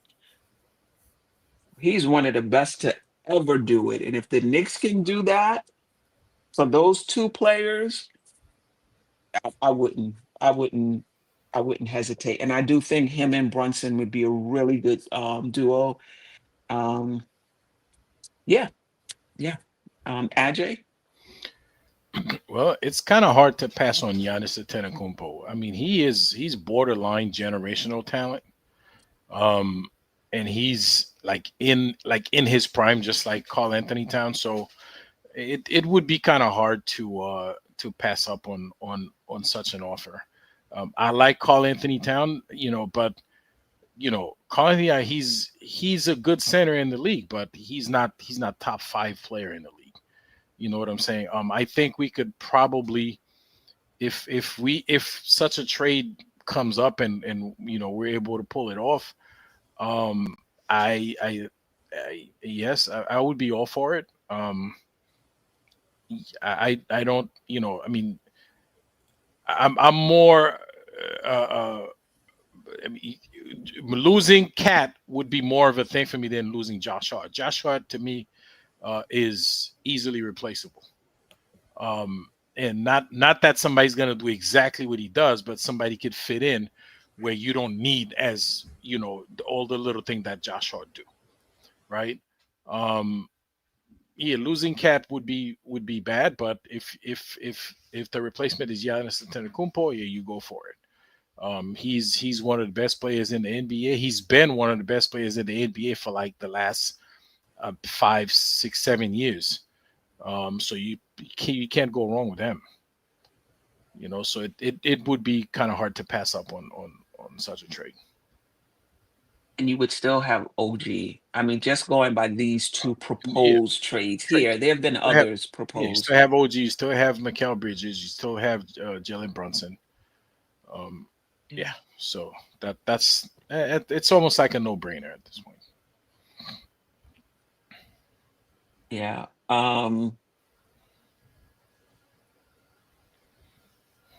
JJ said trade one of Mikel or OG, other parts, keep Cat. Okay. Like a cat Giannis pairing. That's not I wouldn't be adverse to that. I think we got a couple super chats in there somewhere. Yeah, I see them. Um Let's see the super chats. Pairing Giannis with Cat would catch my attention. Yeah.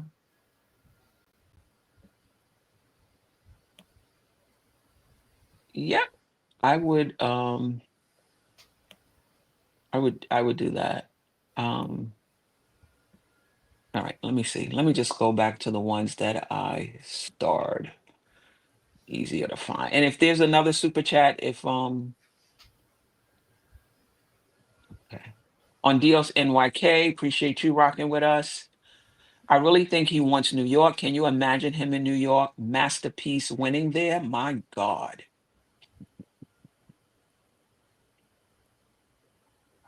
Yeah.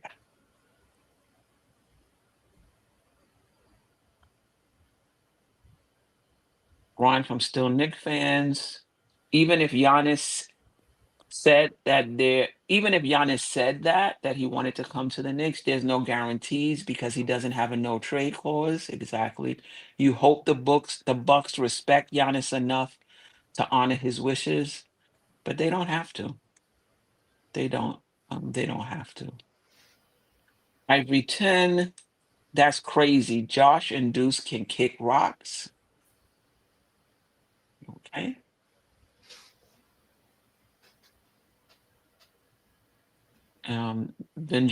Jason Benjamin, appreciate you. It's not about who's the better player. It's about what players fit on a roster better. We made the ECF in Cat's first year. The Cat slander is crazy, in my opinion. I mean, I don't know if it's I don't know if it's slander because to trade Towns for Giannis. I don't think anybody's here saying Towns is a bum. We need to, we need to get rid of him. It's just you have a good player, but if you have an opportunity to get a better player that you think would fit, it may not be a bad idea. David Smith, Cat's our best player, but sure, get rid of him. Okay. Agree to disagree. Is he really our best player? I mean, some people think Cat is better than Brunson. HRM Laugh LMAO Deuce Hard. I'm driving them myself. Yeah, I mean, some of these trades, proposed trades. I mean, it's hard for me to see Milwaukee going for any of those trades. Deuce averaged 6 points, and y'all saying he's a deal breaker for Giannis. Y'all are sad.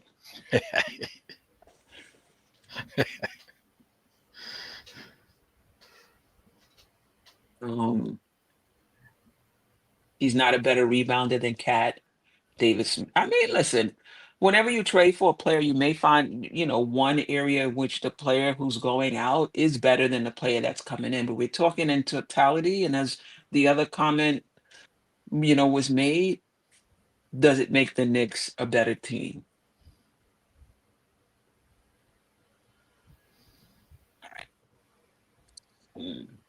Keith Turner, anybody not named Brunson and OG, Milwaukee can have anybody else that they want.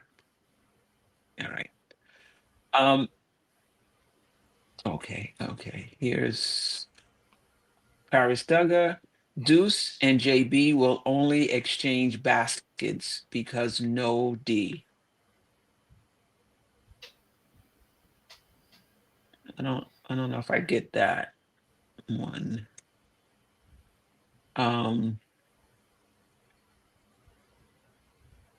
Jason Benjamin again. I'm not trading Cat for Giannis at all. Cat has been our best center since Pat. Trading a younger Towns for an older Giannis. Giannis game won't age well, in my opinion. Well, shit, we only need a year or two. We don't. We're not talking 3, 4, 4 years from now. But I get your point. Any other comments on this in general? But they're about the same age, though. By the way, isn't Cat? Aren't they both Giannis is 30 and Cat's 29. I'm pretty sure. Yeah. So 1 year apart. Mm-hmm. All right. Let me unmute Lord Scientist Ajay. Anything else on this? One last thing, Queen. There was a comment here. Somebody said, anyone other than Brunson or OG, they trading for Giannis. I would throw OG in the package too. I wouldn't let OG Anunoby stop me from getting Giannis Antetokounmpo. Yeah, for me, it's how many players. How many players in our rotation are we giving up for him? I think that's more the issue. Like, you can't take back one player. You're giving up like 3 rotation players. Like, that's a lot. But 2 rotation players for him. Yeah. I would prefer. I don't think the salaries would match. I might prefer OG over Cat if it could get done. I mean, let me ask the panel: do you like a Cat Giannis pairing more than you like a Giannis OG pairing? Would the Bucks like that better? Hey, Cat is a third team All NBA player. We're fantasizing, Okay. Jeff. I'm Don't just let saying the that reality OG's not get in even the an way. all-star. I don't see a Anunoby-centric deal getting it done for them because the Bucks don't have any of their own draft capital. Like they've traded away all their first-round picks, kind of like us. So they don't want to just bottom out and have they want to get genuine talent that can still win games back. And I think if you're talking Towns or OG, I think Towns is a better win now piece than Anunoby is just because of his skill set. But so Is- I don't think the Bucks would jump on that. I think if you're the Knicks and you could have a Brunson, OG, Towns big three, go for it. That would be incredible. But do you even think, from Milwaukee's perspective? I mean, they have Miles Turner now.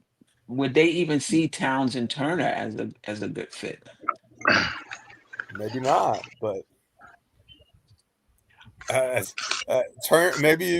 maybe that means a third team gets involved and Towns goes somewhere else and they get in a $50 million star.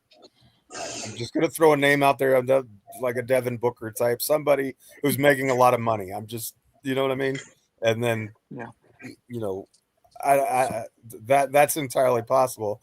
I'm just saying I don't think that they're going to just liquidate him for salary cap relief and picks. Well, we don't have that if they are anyway. And so I think they want genuine talent coming back. And Towns is a legitimate, probably top 15, top 20 player in the NBA, in my opinion. I think he showed that last year. I think he had a terrific season. He's not chopped liver. He's still young. He's marketable. He's a good, he's a good building block. Does he fit next to Turner? Not necessarily, but you could also move Turner. Like there's not any. I'm sure there are other teams around the league that would like a stretch five like Turner, or maybe you play them together and see what happens. I don't know. That would be the Bucks' problem. Yeah, I mean, this is wishful thinking. I think that the Knicks are going into training camp as is. Mic check. Can you hear me, Queen? Yes, we can. I think the Knicks are going into training camp as is. I don't think there's going to be any trade. I think, as someone mentioned in an article I was reading, they structured Bridges' contract to give them some flexibility just in case a name became Yeah. available at the trade deadline, and they Be wanted to at, get in be at on the it. They end. can, because he can be traded No, this around should be that on the same time. question. But I don't think um, that's something the Knicks are looking to do. The Knicks just like to stay flexible, just in case. Now, Anything else next on off this? season, when we Yeah. have the 2026 pick come available and the 2033 unprotected, I think that makes a more palatable deal plus pick swaps, a couple pick swaps.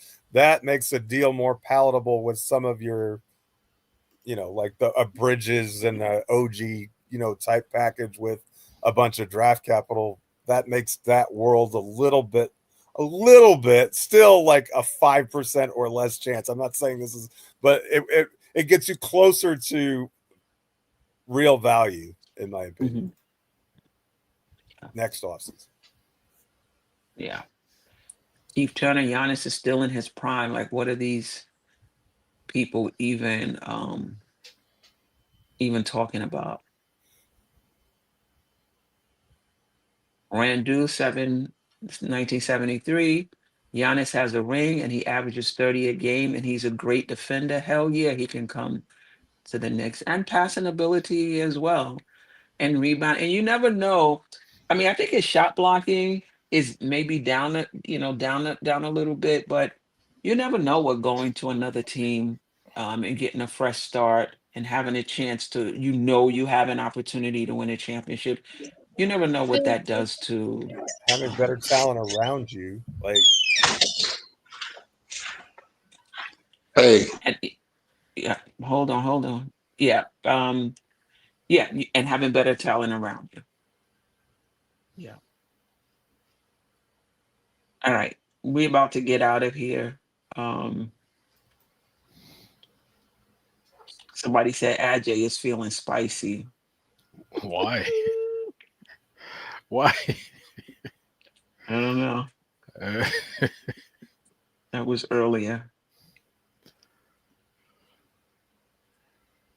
Yeah. Giannis can't shoot. Yeah, he's doing it though. that 30 a game. Hey, Queen, I got a real quick thing about Giannis. Hmm. Can you hear me? Yes, we can. Go ahead. Okay.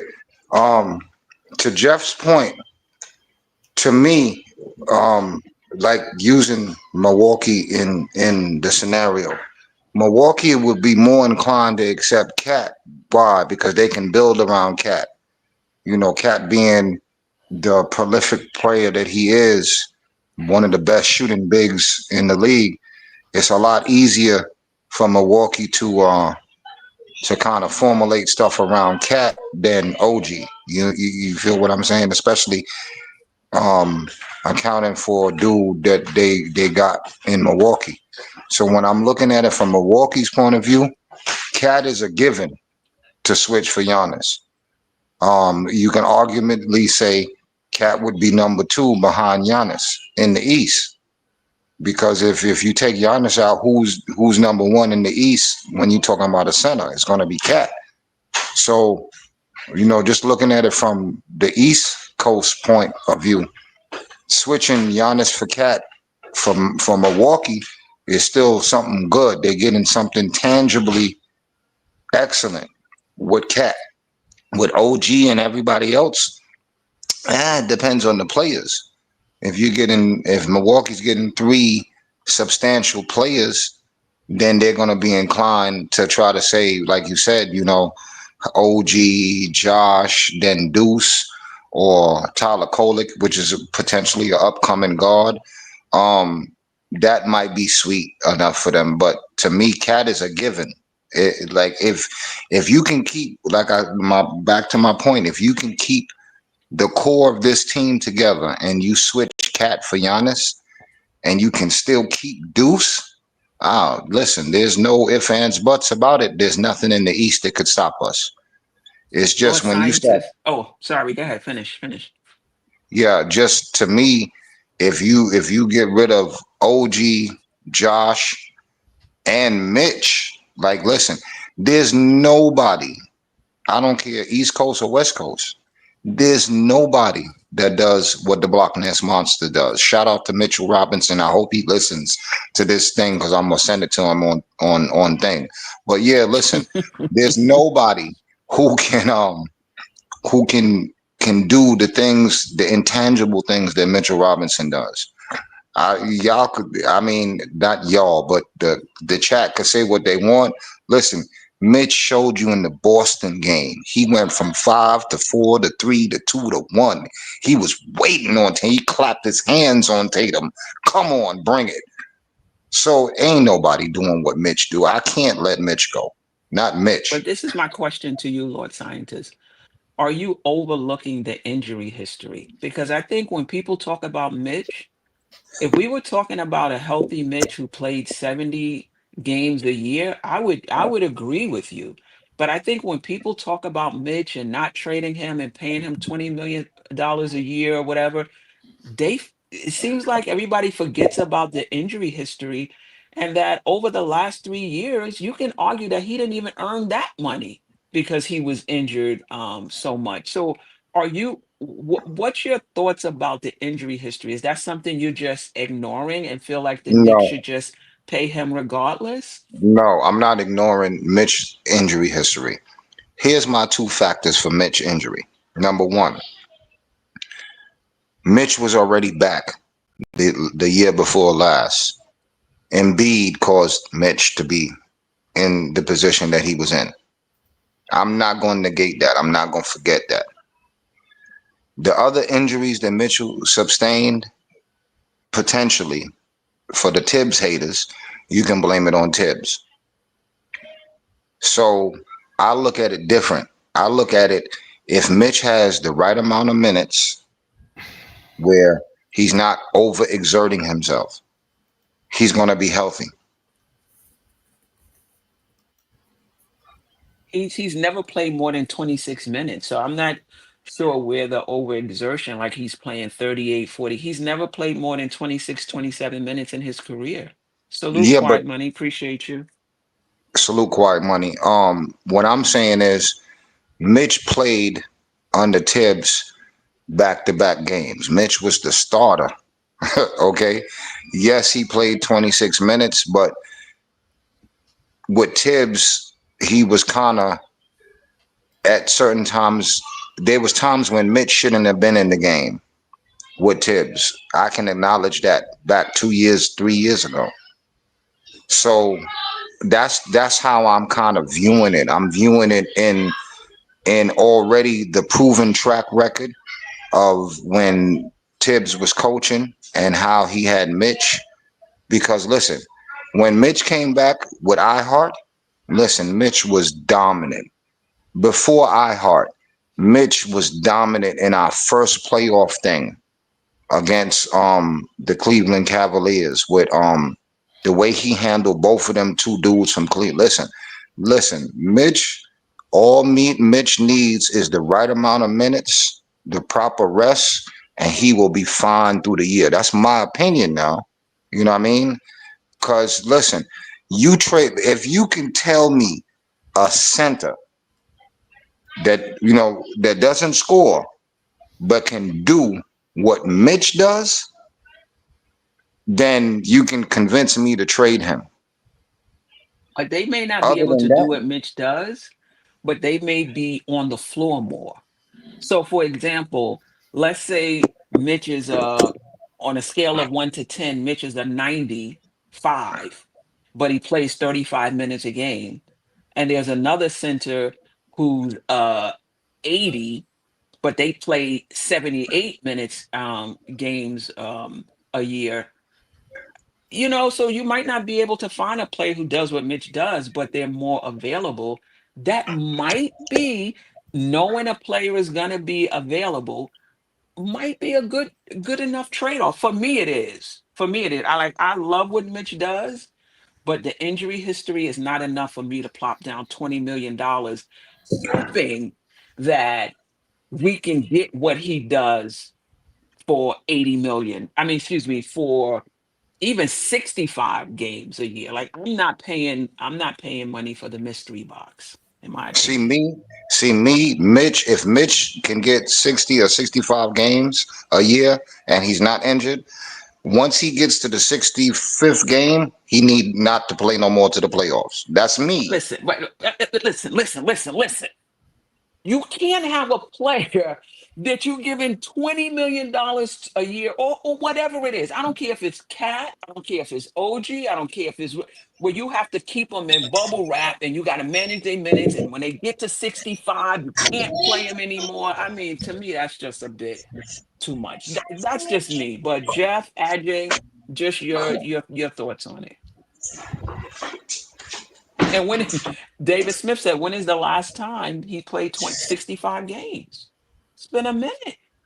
Okay, no wait. What you gonna do? I'm not letting Mitchell Robinson hold me up from doing anything. And he's my favorite player on the team. I've loved him since the day we drafted him. So, but like, if you have Mitchell Robinson is not the piece that's stopping me from acquiring Giannis Antetokounmpo. I can promise you that. Like, if that's what it takes to get the deal done, I love you, Mitch. Have fun in Milwaukee, or wherever third party team, because Milwaukee doesn't need him. But I'm just wherever they end up sending him, you send him, and that's I don't look back. I don't think twice about it. I mean, Mitch is a role player. Giannis is a superstar, right? There's not even. I mean, Cat's a superstar. Let's be honest. Cat is a genuine superstar. Like, he's the best defensive player in the world? No, but he's third team All NBA. The guy is a superstar. Same thing, and he may not be in the top tier that Giannis is in, but he's certainly in the one below. So, you're talking about players in a different stratosphere than a role player. Like, I know we love our role players, but if you're talking about giving up a role player in order to get a star, like, you can get another role player a lot easier than you can get another star. That's all I'll say about it. Yeah, that's true. I mean, we're not going to be able to get to it today. Um, and Ajay always gets on me because I'm like, I don't know if we got enough for a full show. And there's a few questions that I'm leaving on the table, and we could talk about it next week. And one of them is, should the Knicks extend Mitchell Robinson or can play on an expiring contract and see how much money he commands on the open market. And I know Jeff said before, Jeff is our resident capologist. Um, he said prior to the show. Well, Jeff, tell us tell them, you could tell them better what you said is Okay, prior to the so show. as far as the extensions are concerned, and one of the reasons why Bridges got his extension and Mitchell Robinson hasn't gotten his, is that the Bridges extension comes with 140% pay raises per season, which means that there's a 6-month moratorium on trading him from the time the deal is agreed to or signed. And so that deal was done before August the 6th, which means that the Knicks can trade Mikal Bridges at the trade deadline if they want to or need to. Now, Robinson is in a different situation. If we give him a contract with pay raises over 120% of his current deal, which we certainly could do, he remains eligible to be traded. There's not that 6-month moratorium, so you can still deal him at any point along the way, regardless of the fact that he signed an extension, just because of the type of extension and the percentage of the raises involved in the deal. It's kind of a weird CBA loophole. This is not from me. Jeremy Cohen over at Knicks Film School is an expert on this stuff, and this is coming from him. I trust him as a source, though, and so I think that's one of the reasons why you haven't seen a Robinson extension. And the other reason is this: if you give Robinson an extension, he may be more difficult to trade than less, because right now, if you let him go into free agency, he becomes an expiring contract, and that $12 million can get somebody out of luxury tax payments. It could get someone away from the second apron, all kinds of things, and you can bring back a player of roughly a little bit less than equal money value for the deal. And so, he may be a more valuable asset in a trade as someone who's an expiring contract than a big man who's got an extension worth $14-15 million a season, whatever it might be. Especially given his injury history. So, if you trade him in his expiring contract, you can negotiate that, you could extend him, you could do whatever you want to do. But I think he may be a more valuable trade piece at the deadline if he doesn't have that extension in hand. So the Knicks may be willing to navigate those waters and take that risk of possibly losing him in free agency, which would be tough, but we've done it before. That is the situation we were in with OG Anunoby, and the Knicks managed to get a deal done. So, it's interesting, and it may just be a timing issue. They may decide later in the summer that they want to just have him on this roster as a fungible salary moving forward. I don't know. There's a lot that goes into that decision, but that piece about the ability to trade him, I think is a big one to see why he hasn't been inked to an extension and Bridges has already. Yeah. And I do wonder if the Knicks, I mean, they would have had this conversation already. How far apart are they money wise? How much are the Knicks willing to pay for an off injured center? He can command up to 20 million a year. Are the Knicks willing to do that? Are the Knicks wanting to pay even less than he's making now? How far apart are they money wise? I haven't heard anything about his contract at all. And I thought near the if the Knicks held him to the trade deadline, that he would be they would lose leverage. But to Jeff's point, given the new collective bargaining agreement, they may be somebody who's looking to take him on and not re-sign him, and that's 12 million, off their books because it's an expiring contract. It's going to be interesting to see how it plays out. I think I've softened on Mitch in the sense that what he brings defensively is just elite. And I think that I've softened in the sense that because of his elite offensive rebounding, that does give him some gravity. Like you just can't leave him, um, without giving up an offensive rebound. But to me, that injury history, I would take a player that's less talented, not a cone, not just a body, but a center that's less talented but serviceable, who's going to be available. Like this idea of just, as long as we could just get them to the playoffs, I'm not paying you for that. I'm not paying you just to get, we're gonna play you this many minutes to get you to the playoffs. But it'll be interesting to see what the Knicks say. I do want to get to these last super chats. I mean, excuse me, comments about Mitchell Robinson, and then I'll let Lord Scientist. Lord Scientist always finds a way to get that mic back on. Oh, there you go. All right. All right. Size 9, Mitch is a backup center, simple and plain. Quick thoughts on that? That's legitimate. I mean, a guy doesn't play more than 24 minutes in his career. I think that is a backup, right? As one of the better backup fives in the league, especially from a defensive standpoint. But I think size 9 is completely legitimate take right there. Okay. JJ, Mitch has never even averaged a double-double or double-digit rebounds. That's true, but he's never played more than 27, minutes a game either. That may have something to do with it. I don't think his defensive rebounding has gotten better over the years. I'm not sure what his defensive rebounding percentage is, but it has gotten better over the years. He's just never been, in my opinion, a great defensive rebounder, though it has improved. Ivory 10, Mitch has never played with a pass first point guard his entire career. That's true, but Other I'm than a not sure what the lob, what point are you is. gonna pass him the ball for? Like you want him shooting a jump shot? Has he ever done that? He doesn't need a like. I can see from a lob threat standpoint that would be, that's legitimate. But other than that, I mean, he's not an offensively gifted player. You don't need to. He doesn't need a pass first point guard to.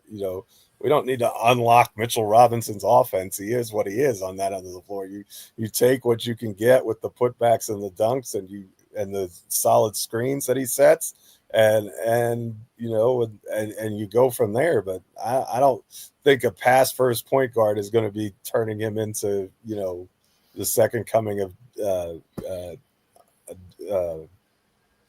DeAndre Jordan. Right. Greg, Cat is a top 5 center in the NBA. No doubt. You're not going to get any disagreement from me. But does that mean that you wouldn't trade him for Giannis? Is that what you're saying?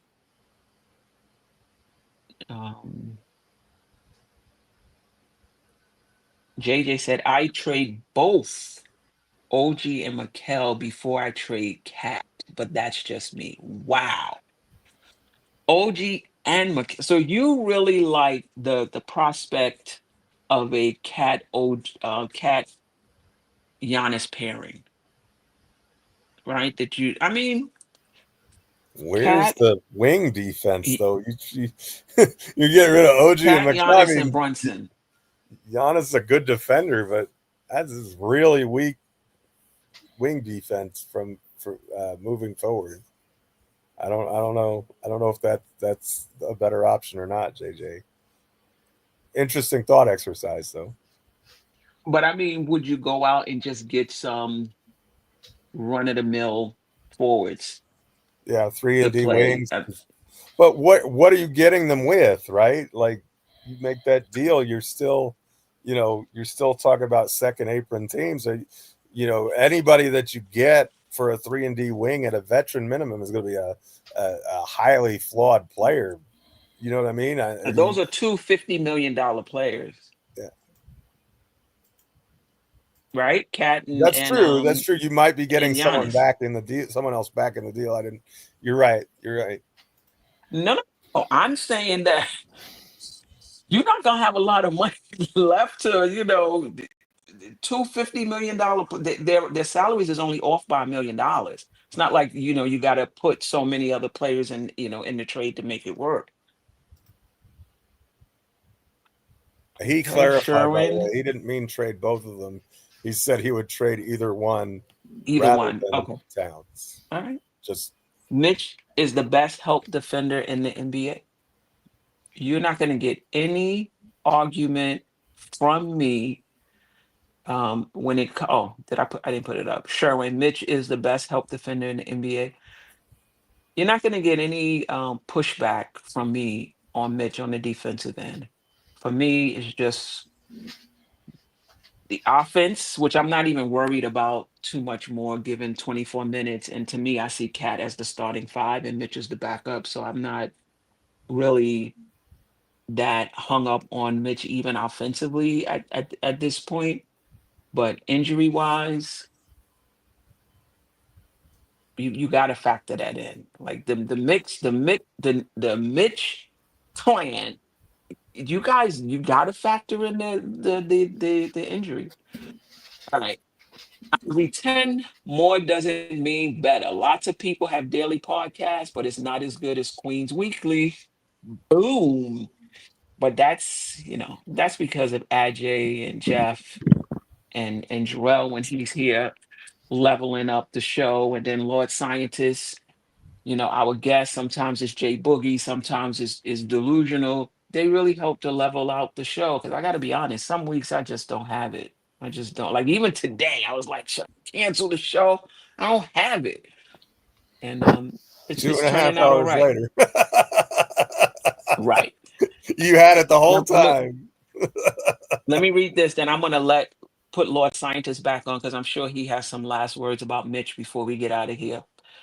Amani, the great Minneapolis, are we wishing for this trade or are we destroying our chemistry with the team?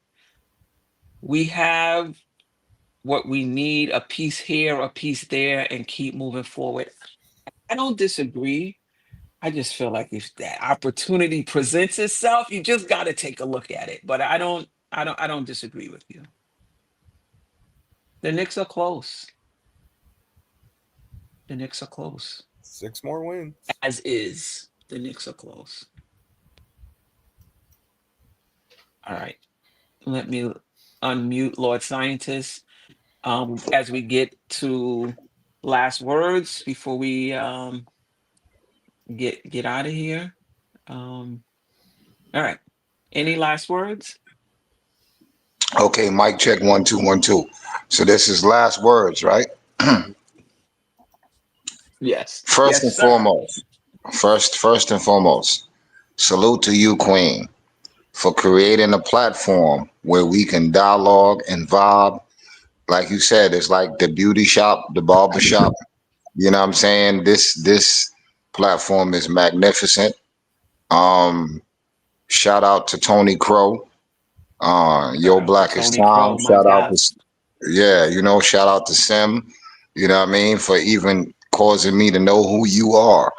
Nothing but Knicks, baby. Hey Sim, I want you to do the remix. It's time for the new remix on your thing where you can make it a little flyer. But yeah, you, Jeff, the greatest DJ in the world. Shout out to DJ Shuttle. And Ajay, listen, Ajay, I told you remind me of Ron. Y'all got a smooth radio voice. So between you and Ron, Yeah, between you and Ron, sometime I just get caught up in listening to what y'all saying instead of the point that you're making. But That's a yeah, huge shout out to compliment. you. That's a huge compliment, man. Compare me to Ron. Yeah, yeah, you got Big that voice time. like Ron. Yeah, you got that Look right. at Still Nick fan. Hollywood. Yeah, you know. His Ron. Um, head don't even fit on the screen no more. Come I on, know. Luke. I Man. know. Right. I know. I mean, Jesus. Compare shout me out to to Ron, Luke. still Knicks fan. Yeah, your voice. Yeah, you got Well, that voice, RJ. That if 12-hour, nobody told you, 12-hour Ron. yeah, yeah. Wow. Shout out to Delusional Knicks. You know, R.I.P. to my man who the Queen told me had passed. The Don. West End who? Staffer. Staffer Don. Don. Stafford. Shout out to Stafford Don and his people. Yo, my West Indian Massive, big up Yardman and Beijing Massive. My Flatbush crew, you know what I mean? Shout out to them. Um, me, when I look at the totality of everything, listen, I'm not going to negate nothing about Giannis.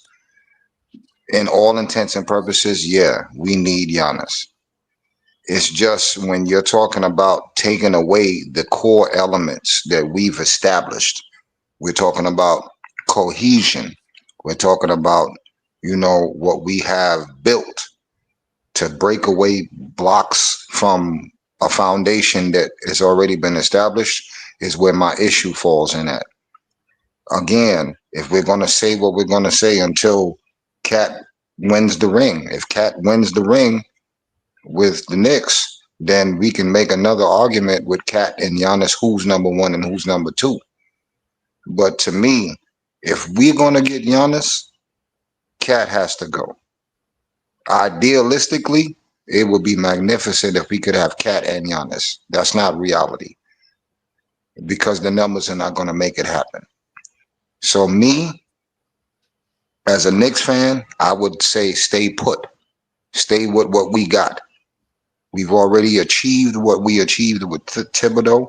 We made two major additions that, to me, makes our bench stronger. We need to ride out with what we got. Forget dreaming about anything else.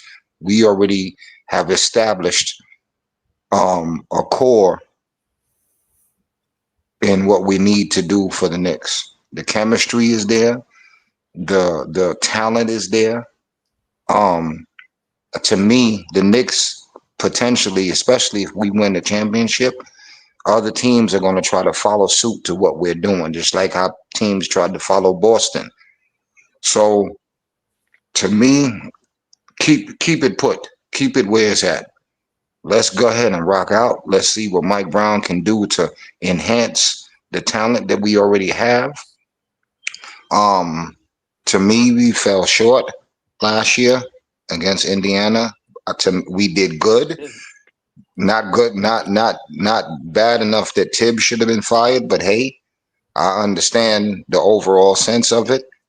But for me, let Giannis stay where he's at, and let's rock out and focus on what we got because we got something special. I believe it. All we got to do is stay healthy. And I believe the little small voids here and there will fill in. But when we get to the playoffs, that's when we gonna really, really rock. I don't see nothing in our way, even Cleveland. The only thing that we got to bump heads against is potentially Oklahoma. And that's, also for them, bar injury. If everybody's not suffering from no injuries, it's going to be the Knicks and Oklahoma. And I think we can beat Oklahoma with the roster that we have. Um, I'm not overly hype. I'm kind of trying to stay mellow and stay. Shout out to Carmelo Anthony, like you said, Queen, for making Hall of Fame. Brooklyn, stand up. Flatbush, you know what it is. But yeah, other than that, to me, if we can get Giannis, to me, it has to be Cat. If it ain't Cat, then leave it alone and let's rock out. Let's focus on what we got to do and achieve the goal that we can do. Because I know, based on what it seems, based on the numbers, we made the necessary upgrades to the bench. If our bench is doing what the numbers say it's going to do, yo, we're going to be number one, number two in the East. And Okay. from there, all we got to do is stay healthy and rock out from there, man. Support our team. Like, even when we lose, don't be too Debbie Downer. I'm talking to the Knicks fans. Stay up, stay positive. Don't, be ready to put the coach head on a swivel where he need to be killed, because no, it's his first year. He's inheriting talent. Give him a chance. Give him a chance to breathe. You know what I mean? Certain mistakes, do like MC Light said, cram to understand and try to figure out what it is that they're trying to do with the overall agenda. Because, yo, we here. Listen, we haven't been relevant 6 years ago for the last X amount of years. You go back, we were a laughing stock except when Melo came. I don't understand why they traded Jeremy Lin. Like, you know what I mean? There's a lot of stuff we can go over and knock our heads with. But, yo, we got a great team right now. Why are we going to try to break up something that is already set in stone? We've already shown and proven that we're capable of getting to the ECF and beyond. So let's go ahead and focus on that and stay healthy. That's my last thing. Appreciate you. Appreciate you sharing that, and thank you for joining us today, Jeff. Ajay, any last words? Queen, thank you so much. I love this platform. I love the chat. I love this this network, this team that we have is amazing. It's such a thrill to get to escape and talk about something that we all love when life can be a little bit hard and going through some stuff, and just to have a safe space and a place that is so amazing that you created, Queen, is incredible. So I thank you for that. And Ajay, I still like the green, bro. I had a green shirt. I had a green shirt on.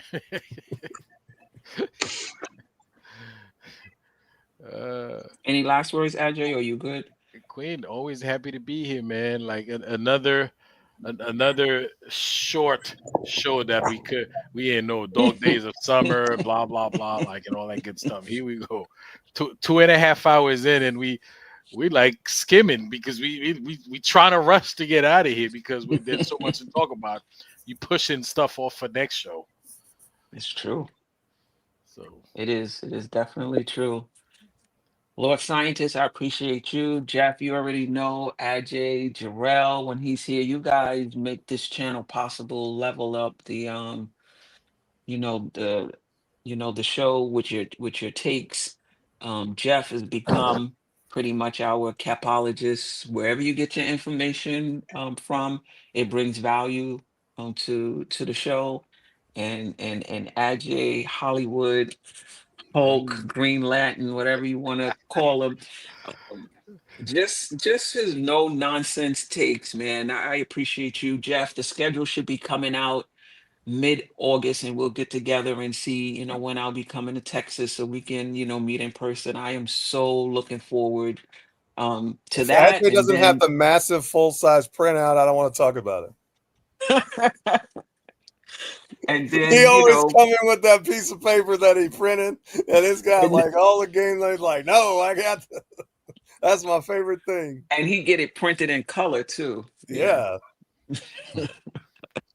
And we'll get together, Ajay and Jarrell and whoever else wants to join at Legends, at the start of the season. So just looking forward to that. Thank the chat, you guys hanging out with us.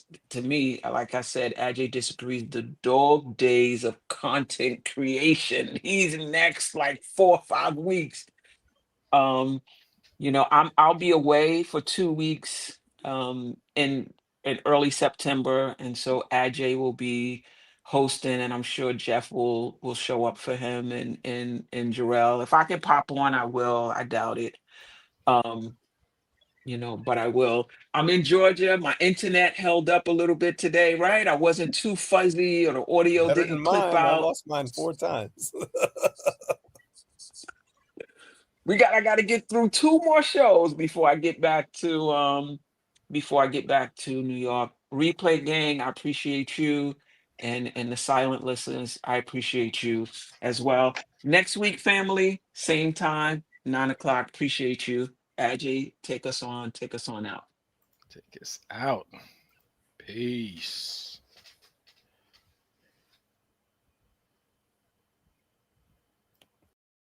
Sister, you one of a kind. Yes. Oh, sister, it's time you That's her. shine. Don't so, Where you at? don't so.